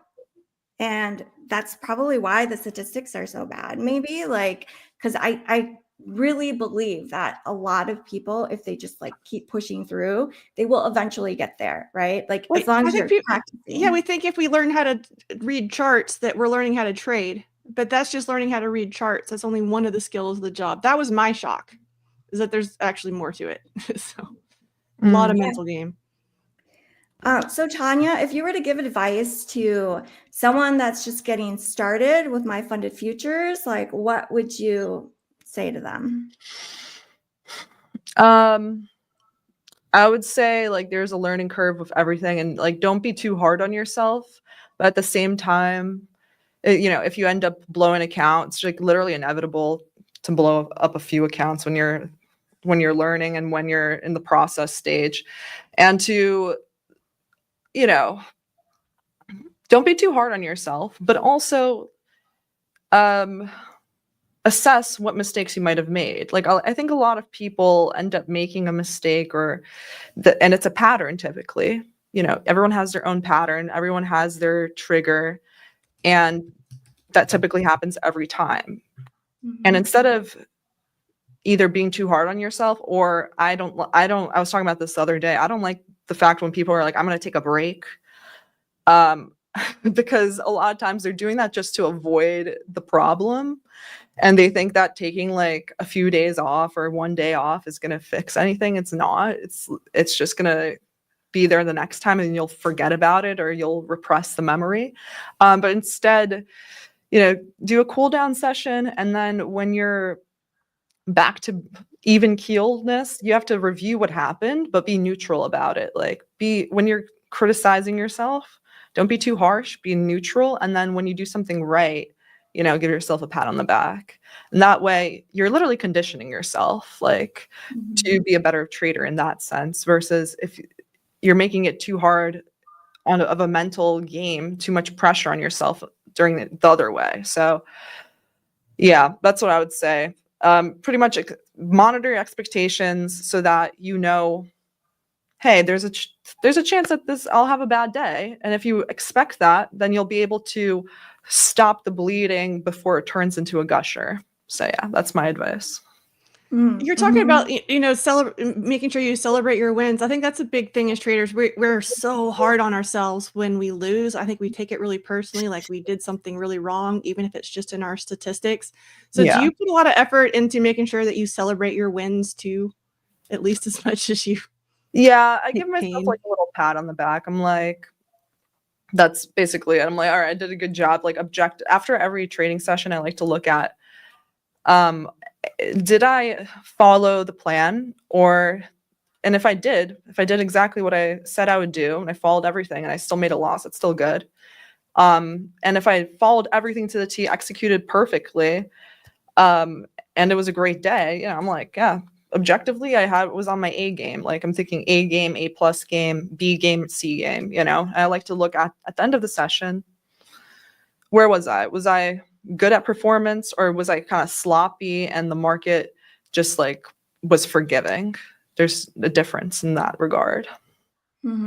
Like you cannot follow your rules and get lucky. And that's like a bad day, right? Like that would be a bad day for you, because it's like, well, I didn't do what I was planning on doing. Yeah, exactly. Like you could literally, there's plenty of times when you could just chase price and be right and make money. But, you know, there's a reason why you have your systems in place, because there's going to be a time where you're chasing that and you blow up, you know, you immediately regret what happened. Because yeah, that's a bad day. You can have a winning day where you made money, but hey, you didn't follow your process at all. You're just like doing random stuff. You just made money. That's not good. That's not good for the long run. It reinforces like the bad habits. I mean, it can. Yeah. It just goes back to thinking big picture again. We're always coming back to that. Think big picture. Should I we always find it so interesting how we all come from different corners of the world, yet everybody shows up to this market with the same obstacles, the same, you know, issues, or we come across the same thing, yet, you know, we come from different corners of the world. I just find it so interesting how some of the mental or psychological aspects. It doesn't matter who you are. We all run into them, and everybody handles them in different ways. So it's, to me, very valuable getting to talk with everyone here, because we get to see how other people handle the same situation that we do on a daily basis. Should we give away some accounts? What do you think, Tanya? Yeah, I think it's time. All right, let's ask some questions, chat. How about One time. Don't copy paste it. Don't copy. Yeah, one Yeah, time. so what's the rule with them, with the chat? And So chat, you guys ask Tanya a question that you're curious about, you want to know, gain some wisdom from Tanya. And how about we pick out, what do you want to do? 3 questions? 3 winners? Okay. Let us know who asked it. okay, so it's like basically someone that asks a good question. Yes, exactly. And you can pick out whatever questions you. If it's worthy answering, Okay. let us Wait, know. I'm and let us adding know more who rules. These Okay. are not just like starter plus accounts. These are sim funded accounts. This is a big deal. So you must be a subscriber to the channel to be eligible to win. You must have liked the stream to be eligible to win. And you must put a heart emoji in the chat as well. Oh. All right, I'm gonna see. Here's my heart emoji to all of you. And Tanya, can I give away the first two? The first 2 sim funded accounts? Yeah, go ahead while I like kind of look at the questions. All right, I'm stalling for you. All right. We said that anyone who purchased in a 10-minute window would be eligible to win a free sim funded account. We got a ton of purchases in. I'd like to announce our winners.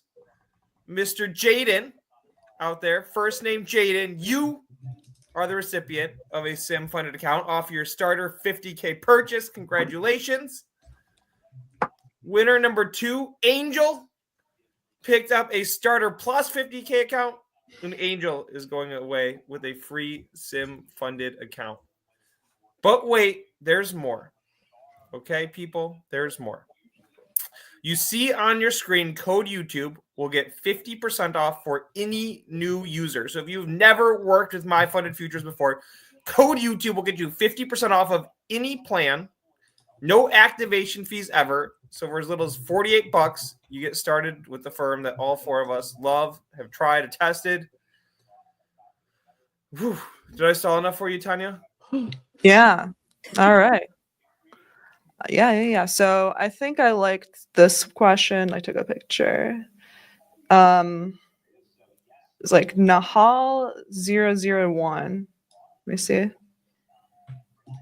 Here we go. Nahal 001. What's one of the biggest personality flaws you had to overcome to be consistently profitable? Yeah, that's a good question. I would say perfectionism, because as much as I like it when price falls exactly what I think it wants to do, and I love it when it goes to the final target, and then we bring out the money gun. It's like it doesn't happen often for a reason, and it's important to be protecting your position. Like I would say that was a big personality flaw where I would maybe hold on or not protect my position by putting a stop, break even, or taking a partial, because I was like, no, so into, I want it to take that high specifically, versus, the market's just not going to do what you want it to do.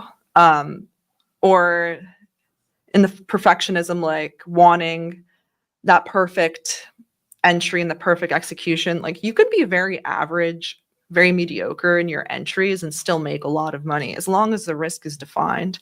You could take an entry that's close enough, to where you want to enter. That was probably the hardest thing, the perfectionism, because that ties into being really hard on yourself too.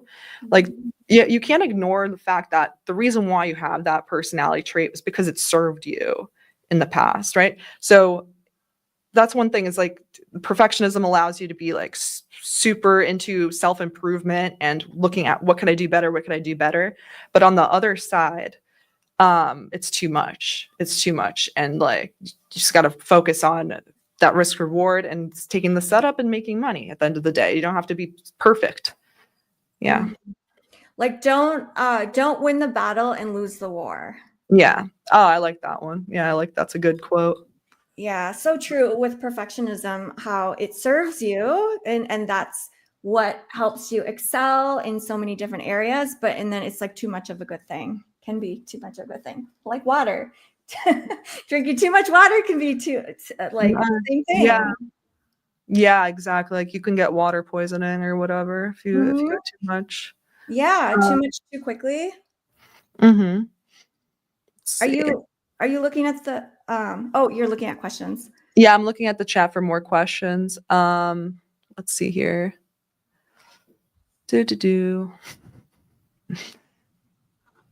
We see you guys copying and pasting. That's okay. Fine. It's all right. They get real bad sometimes. Yeah. Okay, Emma AR says, congrats, you're the next winner, because it's a good question. Tanya, how do you manage when you're blowing accounts over and over? How do you recover emotionally from those losses? Because I'm in the process where I do pass the evaluations, but I fail the funded stage. Yeah, so I think that ties into what I said earlier about the advice I would give to somebody is that, okay, don't be too harsh on yourself. You know, you have to go back and journal. I promise you there's definitely trades that you were not supposed to be taking at some point, and take a look back. Was it because you were actually, you know, just taking your process trades and maybe it's a bad market? Maybe that's what happened. And, you know, your risk management didn't allow for those turns in the market for your strategy. Then you'll have to reassess that. Or is it you need a new strategy that fits your personality better? Or is it your emotions, which is probably, you know, this person said, like, how do you manage how do you recover emotionally from the lost accounts? Yeah, they probably have some that's called like residual emotion. Like I said, you have to look back at them at a neutral standpoint, look back at what you did wrong. And then only after that can you like kind of have a clean slate, thinking about it in a way. I was reading some book, and a professional golfer said that Tiger Woods was really good at like forgiving himself for the mistakes he made and going on to the next hole with like a fresh, clean slate. That is after you kind of analyzed yourself and your actions there and what you did wrong, right? Then you know, now it's back to the drawing board and you got to go at it again. And like we said, it's like whoever sticks it out the longest, you end up figuring something out, whether it's most of the time it's something with your personality, like what trading strategy fits your personality the best.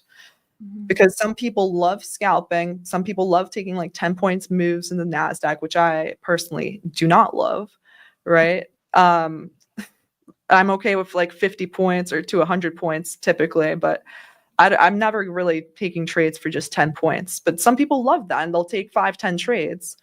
Some people love to just go trade the continuation. Some people love the reversal. Some, you know, there's so many different strategies out there. Find what works for you and your personality and go from there. I really liked what you said about like with the emotions. Is it the strategy? It's just not suiting you. And it is like finding the strategy that best fits with you being able to just like keep doing that strategy. Cause like different strategies are going to make you feel a certain way. Right. Yeah. Like, I think that's like one of a huge actually mistake for beginners is that they do strategy hopping. Like they can't stand like having 2 red days in a row. Now they're looking for something else. And the reality is like different. You have to really stick with it for my friend Jade Cap said like 6 months. I agree with that. You have to back test it at least for 6 months. But also read price with it to know if it truly is good for you or like if it's working for you. Versus, I don't know, I see it so many times, you know, someone will post something on X showing their win and then someone wants to switch their strategy over to that. And then, you get a couple wins, and then there's a losing streak with that. There's a whole learning curve within every strategy. Like there's a little micro adjustments to make depending on the environment. And I think strategy hopping is a huge like, I mean, I was doing it at the beginning when I started trading. I traded so many different types of strategies. I didn't really stick with one for more than like a couple months. Yeah, same. I still struggle with that. Like it is something that, it's just very human. Depending on where you are in your trading journey, it is like you take some losses and the brain just wants to only win. I had a hard time with this too. The perfectionist tendencies are strong. Like they're a force. Which is probably part of the reason why the market's attracted to you, because you are competitive. And so there's that aspect of wanting to win, perfectionism. Yeah. Yeah, I think Rake said it yesterday that, you have to understand that this is like not, humans aren't really naturally predisposed to be good traders, because the reason why you're feeling that type of way, you're feeling that shock afterwards, or you're anxious to get into a trade or whatever, people are feeling bad in general. Your mind is trying to protect you from pain. And you have to just condition to yourself, okay, by practicing getting into those scary situations, pressing that button to get involved, taking a deep breath and just doing it. That way you become more tolerant to the market conditions. That's so true. When I first put on my first few trades, I was so scared. Do you guys remember? Tanya, do you remember your first few trades? I'm still like that when I have a new strategy I'm executing for the first time too. My first few trades were like pure euphoria, because it was like during June 2020.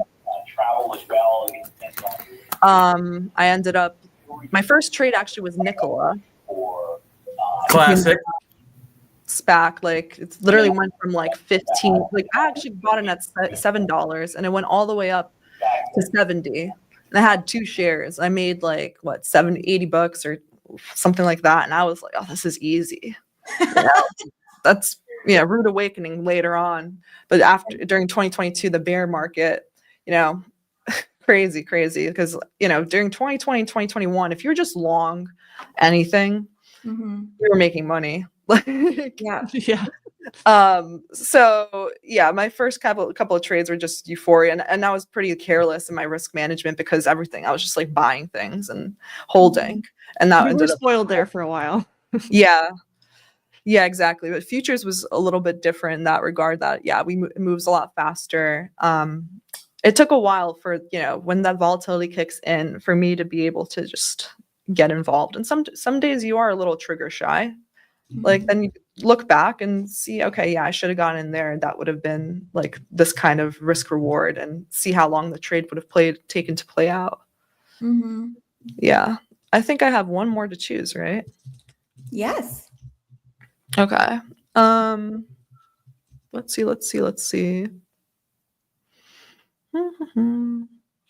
Tanya, before you choose, I have to express severe disappointment with a couple users.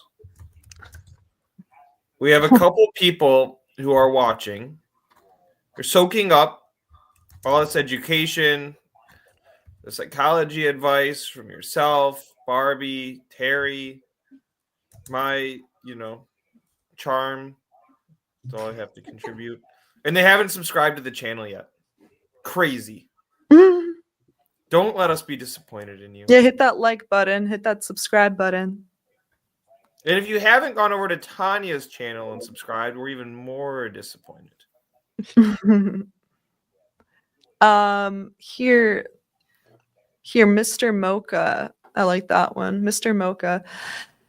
Tanya, how do you stay off markets when you're done for the day? What would you usually do during your off time? Yeah, I mean, that's important, because I would literally used to schedule, and I didn't trade FOMC. I would schedule like things during that time. I would schedule doctor's appointments, dentist appointments, to force myself off the charts, because before, you're you don't have that much confidence in yourself, and you don't really trust yourself as much. So that's what I would used to do, is like physically schedule different appointments or meetings or things to get myself off the charts, because I have to have an obligation, responsibility there. As I progress, like it's pretty easy. End up I have like a thing called Cold Turkey, which is just like a software I paid like $30 for or something. Not sponsored, but like it just ends up I can click a button and then it closes all my whatever software websites I want. So I do that and it automatically closes like TradingView, NinjaTrader, whatever. And that physically puts me to walk away. That being said, you have to be before the past the point of no return, because otherwise you won't listen to yourself in that process there. So that's why it's so important to map out your emotions, which is a thing I do. And I really suggest others do that too. Basically, when you are feeling yourself getting some pent up emotions during the trading session, you kind of like jot down, okay, on a scale of 1 to 10, what emotion is it? Like, is it anger? And scale of 1 to 10, let's say it's like a level 3 anger. And then the thoughts or action you do. So like you side, that's a level 3 versus, you start gripping the mouse more. Maybe that's a level 5. Maybe you say like curse, that's level 5 or 6. Then that's how you know that you're progressively getting worse and you can actually step in and regulate yourself before the point of no return, where you kind of you start blowing accounts. Tilted. Right? Yeah, you get tilted, exactly. Yeah. So I think that's super important. But otherwise, nowadays, like, yeah, I try to get into some other things, like other hobbies, or make content for people, or be more productive with my time if I know that the market's not good, or I already took my max loss for the day. Like, I'm done. It's over. There's going to be another day. There's going to be another trade. The risk there is like far more than the reward, because just of the process itself, knowing that it's unlikely for you to perform well anymore if you're past that point on the emotion scale. So that's super important, I think. Like, note your emotions and the scale of 1 to 10 that you're at on them. Do you have something that you do when your emotions get elevated? Like, you turn off the computer and you go for a walk, or you go eat an ice cream cone? No, I turn off my computer. I do. At first, maybe I'll like go lay down for a bit and then I'll go for a walk, and I just kind of do some breathing exercises too. Because even if you did really good, like the euphoria, even euphoria could like hit in and you're really exhausted. You can have a good day too. And I've had days where the adrenaline just lasts the whole day because, oh shoot, it was FOMC and we just moved 1,000 points and I made like whatever 8K in a couple of hours. And I'm like buzzing for the rest of the day and just like super euphoric. But I want to bring myself. You don't want the highs to get too high and the lows to get too low. So then you're able to come back to the next session with like a clear mind. Yeah, and you don't want to walk around all day. Like, you don't want to let the market dictate your behavior for the rest of the day. Yeah, I love it. Tanja, how can folks stay in touch with you? Yeah, you can find me, Tanja Trades, on YouTube, Tanja Trades, on X, and on Instagram, Tanja Trades. Awesome. All right, and I'm going to say it one last time. You know what? We already gave away 5 sim funded accounts. Should we make it like 5 more? Yeah. I'll do the work. What are we going to say no to that? Don't worry. I'll do the work this time. That was going to happen. Wow. Again, okay. If you've never been a MyFundedFutures customer before, use code YouTube, get 50% off of any plan, no activation fees, and you're entered to win a sim funded account. If you have been a customer before, use code YouTube, get a free reset with any plan purchase, and be entered to win another sim funded account.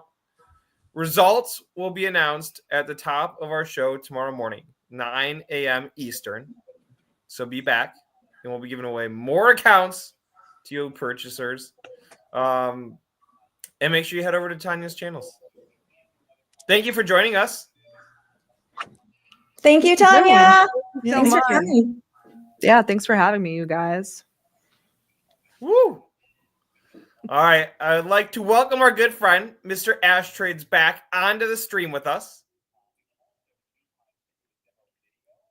Ash, I feel like you're a 10% better trader now after listening to Tanja. Everybody should definitely give a W in chat for Tanja. Phenomenal information, a lot of value provided in such a short amount of time. Throw a W in chat for Tanja. That was a great session. Woo! All right, Ash, what do we have to look forward to over the next half an hour?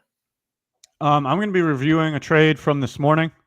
It's already been completed, so there's nothing live. It's already done its objective, so we are going to review it. Okay. Nice little MES trade.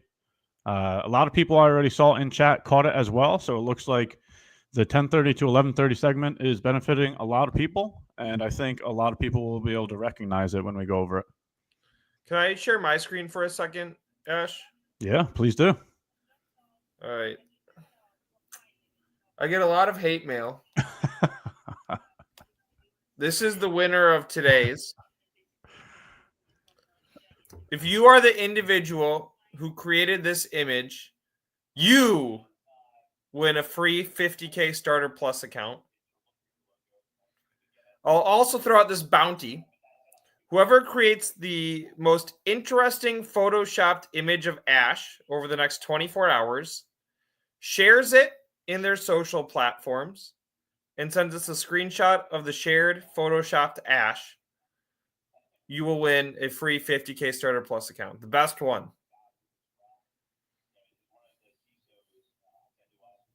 Ash did not know about this deal ahead of time. That was the first time I heard it, and it's a good-looking man in that picture, so whoever photoshopped that did a pretty good job. Thanks, bro. All right. Let's get Ash's charts back on the screen. Let's take a look at that trade, and let's keep rocking and rolling.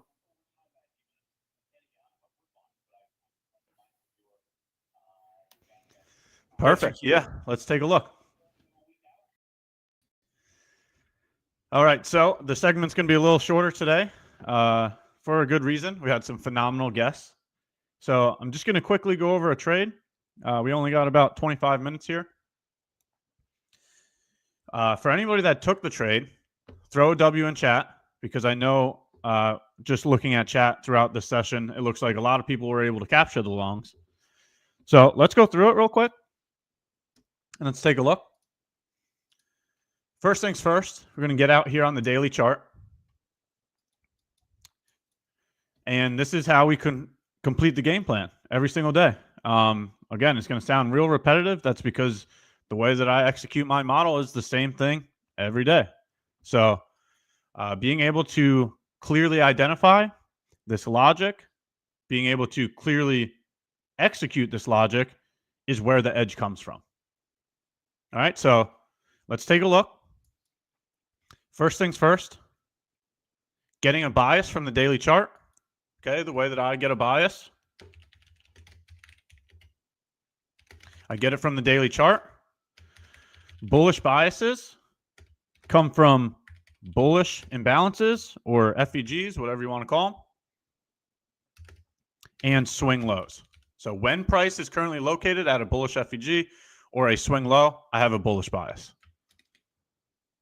Bearish biases come from bearish FEGs or swing highs.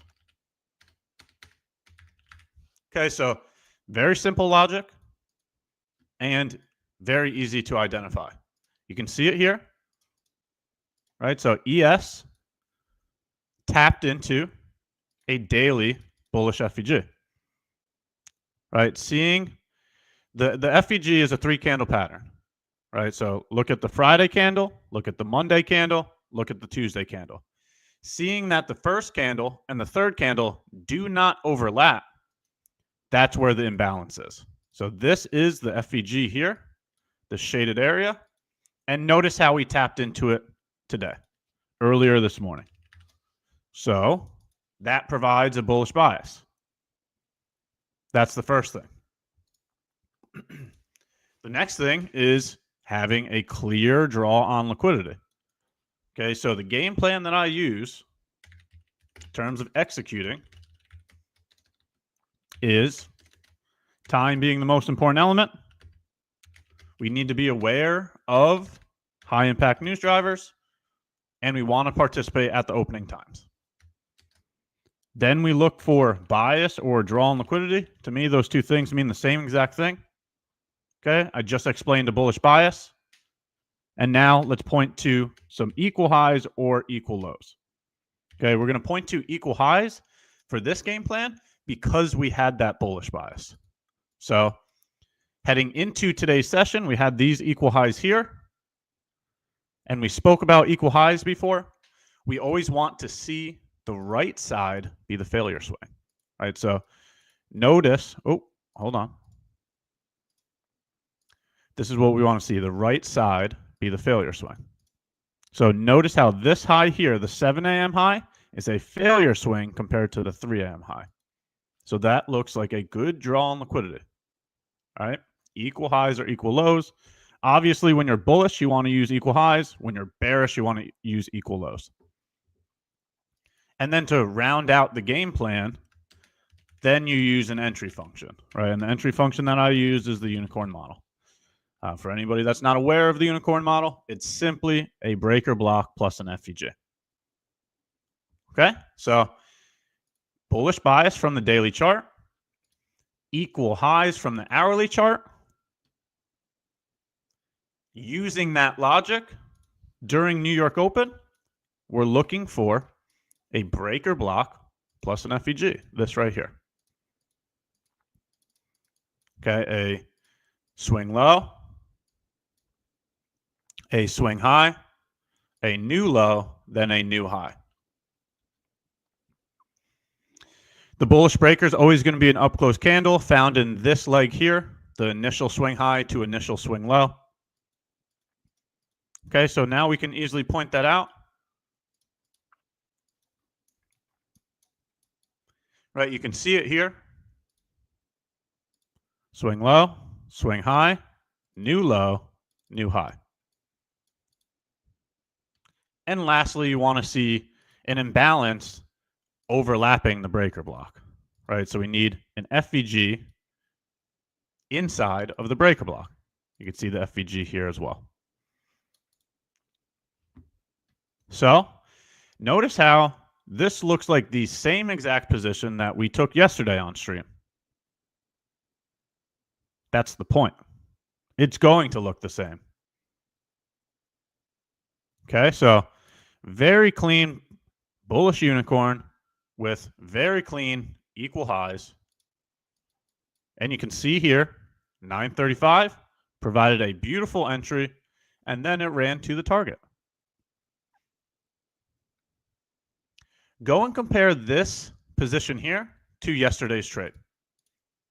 Notice how identical they look. Okay, so now the last portion to it, how to execute it, how to manage it.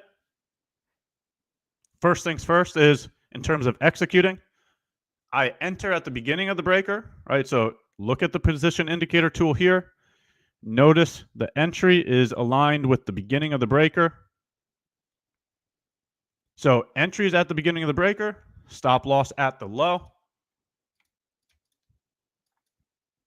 It provides multiple entries, right? Whether you front ran it here when it initially was being formed, or if you waited for the retrace back to the entry function, you got multiple entries here at 930, 935.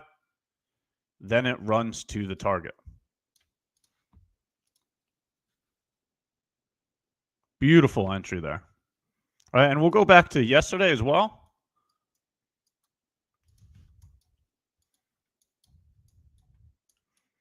Notice how identical they look. Yesterday's position, swing low, swing high, new low, new high, bullish breaker, has an FVG aligned with it. Right, so then you enter at the beginning of the breaker, the stop loss at the low.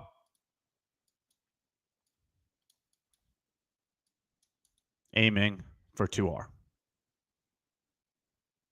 You truly only need 1 or 2 of these a week to have yourself a day trading business. Last thing that we need to talk about now is risk, right? So risk management is your #1 priority at all times. Okay. This explains why I'm on MES. I'm in a live account now with MyFundedFutures. The maximum daily loss is $500. Okay, so my risk per trade needs to be less than that. So taking a look at the risk, you can see here that invalidation to this idea would be 18 points on MES. If you don't know the values of these contracts, MyFundedFutures has this information on their website. You can go and take a look at the value of NQES, how much 1 point changes your P&L. You can go and take a look at their website. They have the values for the assets there. But MES is $5 change in your P&L every time it moves $1, right? So there's 18 points here. Okay, so 18 points of one contract of MES would be $90 worth of risk. Right, so if my maximum daily loss limit is $500, using 2 contracts here would be fine. Right, $180 of risk. And you're risking $180 looking to aim for 2R. This thing goes nicely right to about 2R, 1.94. And we had this conversation yesterday. Don't be the individual to hand back 1.94R because you're strictly only taking 2R, right? Look how close you would have came, and then it goes back to break even. So don't be so greedy. Let's think in terms of risk instead of reward. Let's think with logic, okay, instead of euphoria. If you're 1 point away from your target, close the position. Be done for the day. It's more important to be green on the day than to be greedy and force more from the market. Because look what happened here. We come all the way back down to break even. Even worse, look what happened yesterday. Look at this. I mean, they dumped this thing right after the take profit. Imagine if you were the individual that forced a larger win than you needed. It would have ended up in a loss. So this is what I'm saying about thinking in terms of risk instead of reward. Okay? Think logically, not euphorically. Okay? Less is more. Quality over quantity. Now, let's continue to finish up this entry function. The next thing that I have to say is you need to collect the data. You need to be an independent thinker to know how you operate your positions, to know how you execute your positions. Okay? Are you the individual that raises your stop loss to break even the moment you're in profits? Or are you the individual that leaves their stop loss at invalidation the entire time? Right? So go back to yesterday's live stream to see my management.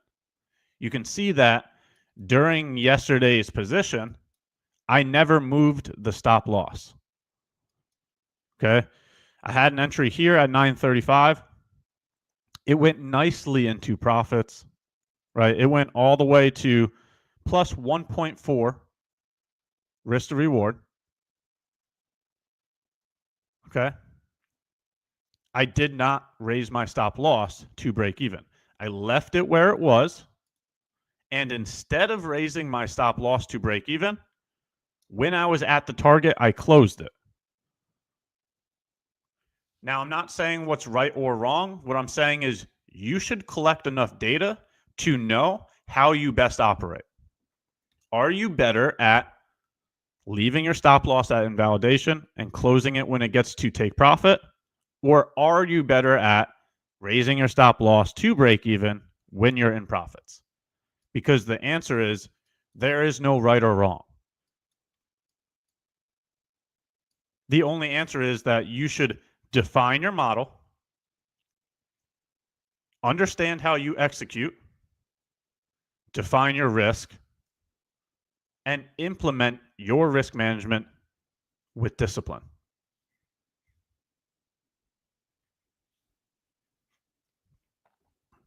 So another beautiful long here this morning.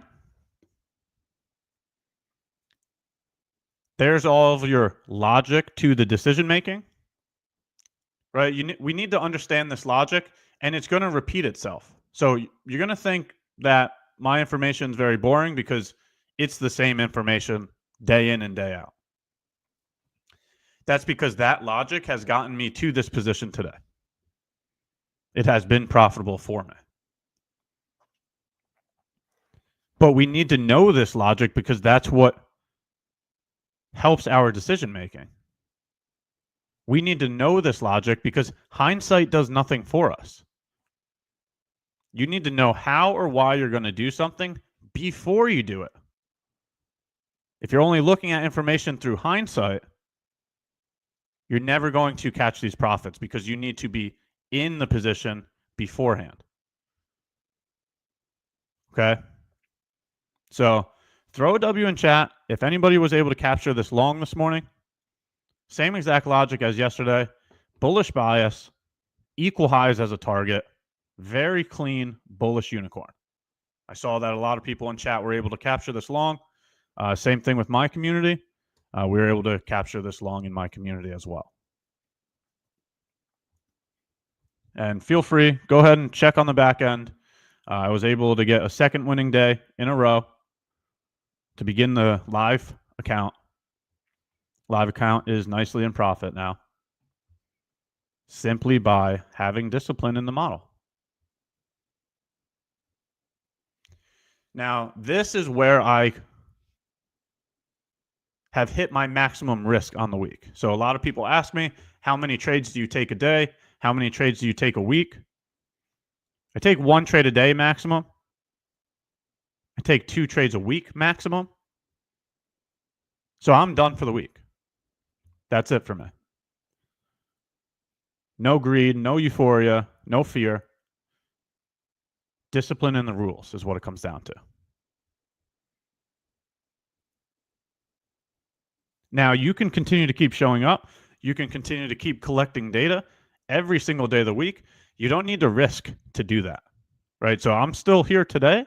I'll still be here tomorrow, gaining conviction through experience. I don't need to risk to do that. So be a risk manager first. Okay? Risk management is your #1 priority at all times. It doesn't matter what's shown on the screen. Okay? The fact that I've taken 2 trades this week is the reason why I'm saying I'm done. It doesn't matter what's shown on the screen tomorrow. Risk management's the #1 priority.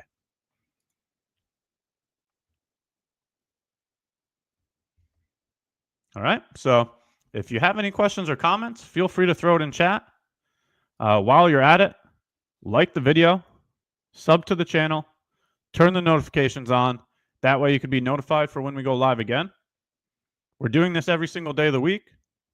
We have phenomenal guest speakers that come on. Another huge W for Tanja. Greatly appreciate her providing some value today.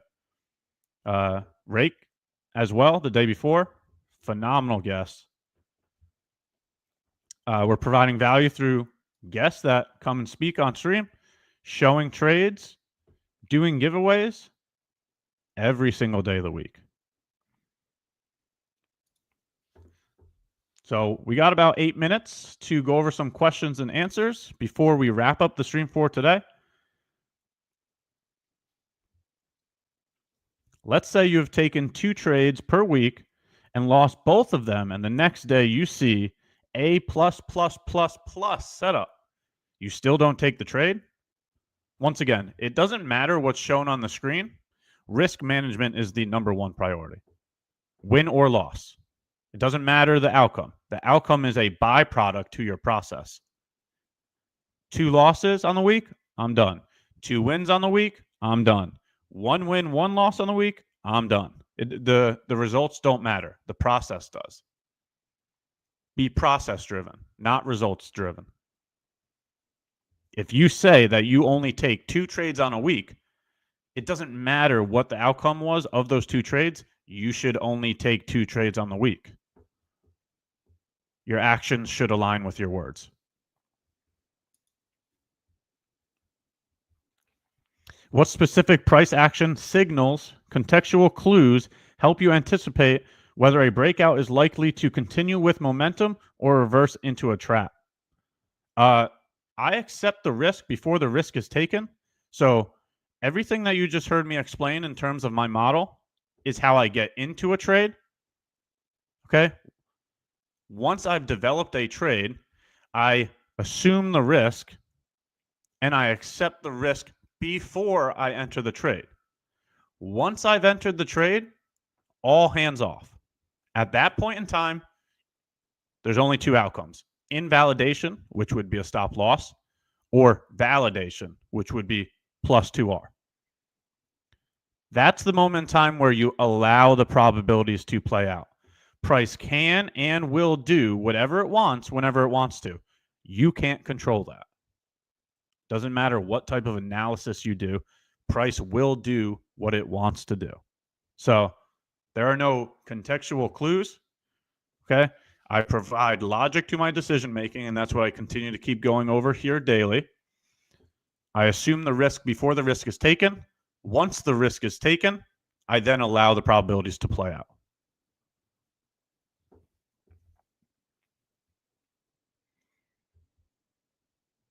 Ash, how many unicorn setups do you say you see on average in any given week? That's not a type of data that I collect. Okay, because obviously the lower the time frame, the more entry functions you'll see. Right? If you're on a 5-second chart, you'll see hundreds of them.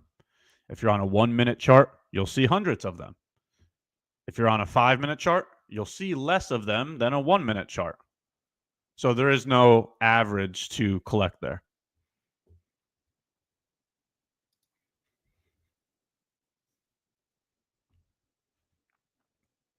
Again, we got another 5 minutes before we wrap up the stream, so feel free to throw any questions or comments in chat. We're going over some information now.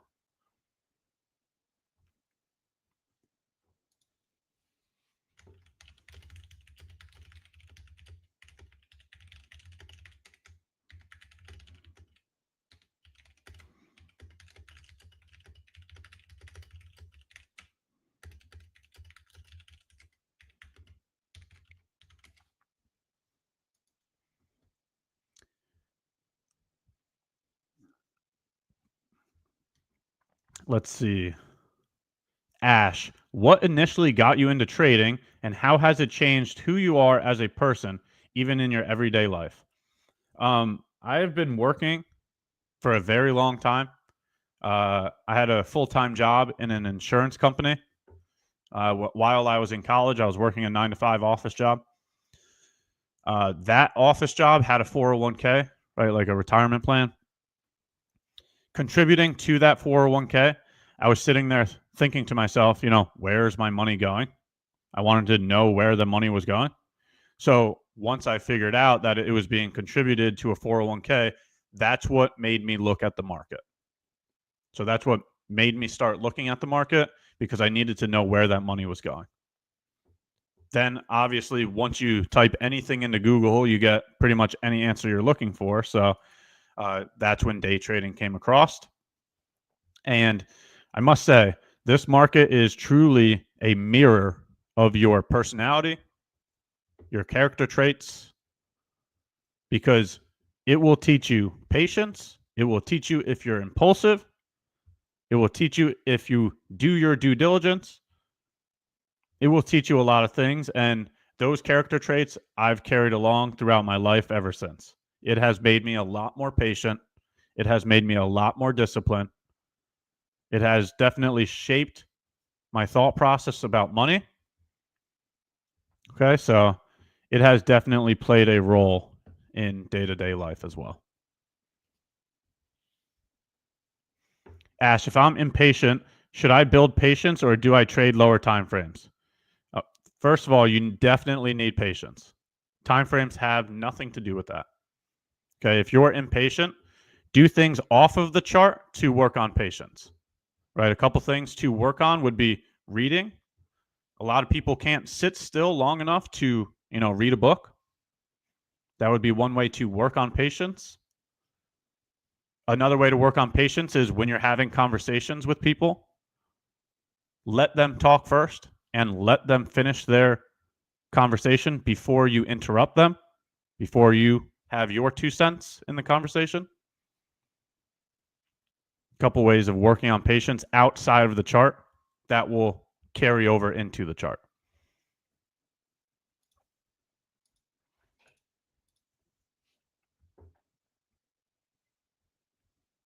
Very good conversation. Very good questions.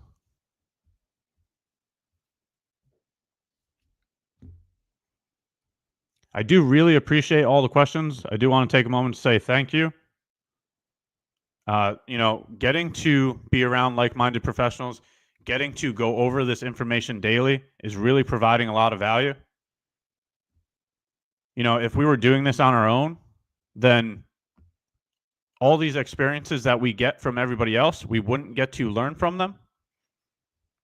So thank you for everybody that is here. I just want to say that, going over all these questions is really valuable, and it's getting us more experience than if we did this on our own. So I really appreciate chat. Thank you for all the questions. That is the end of our live stream as well. So get ready for tomorrow's live stream.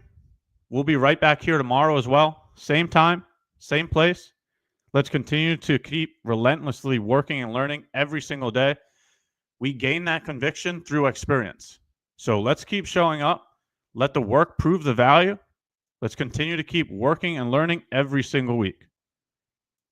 Thank you all for being here. I greatly appreciate every one of you. I hope you all have a nice day.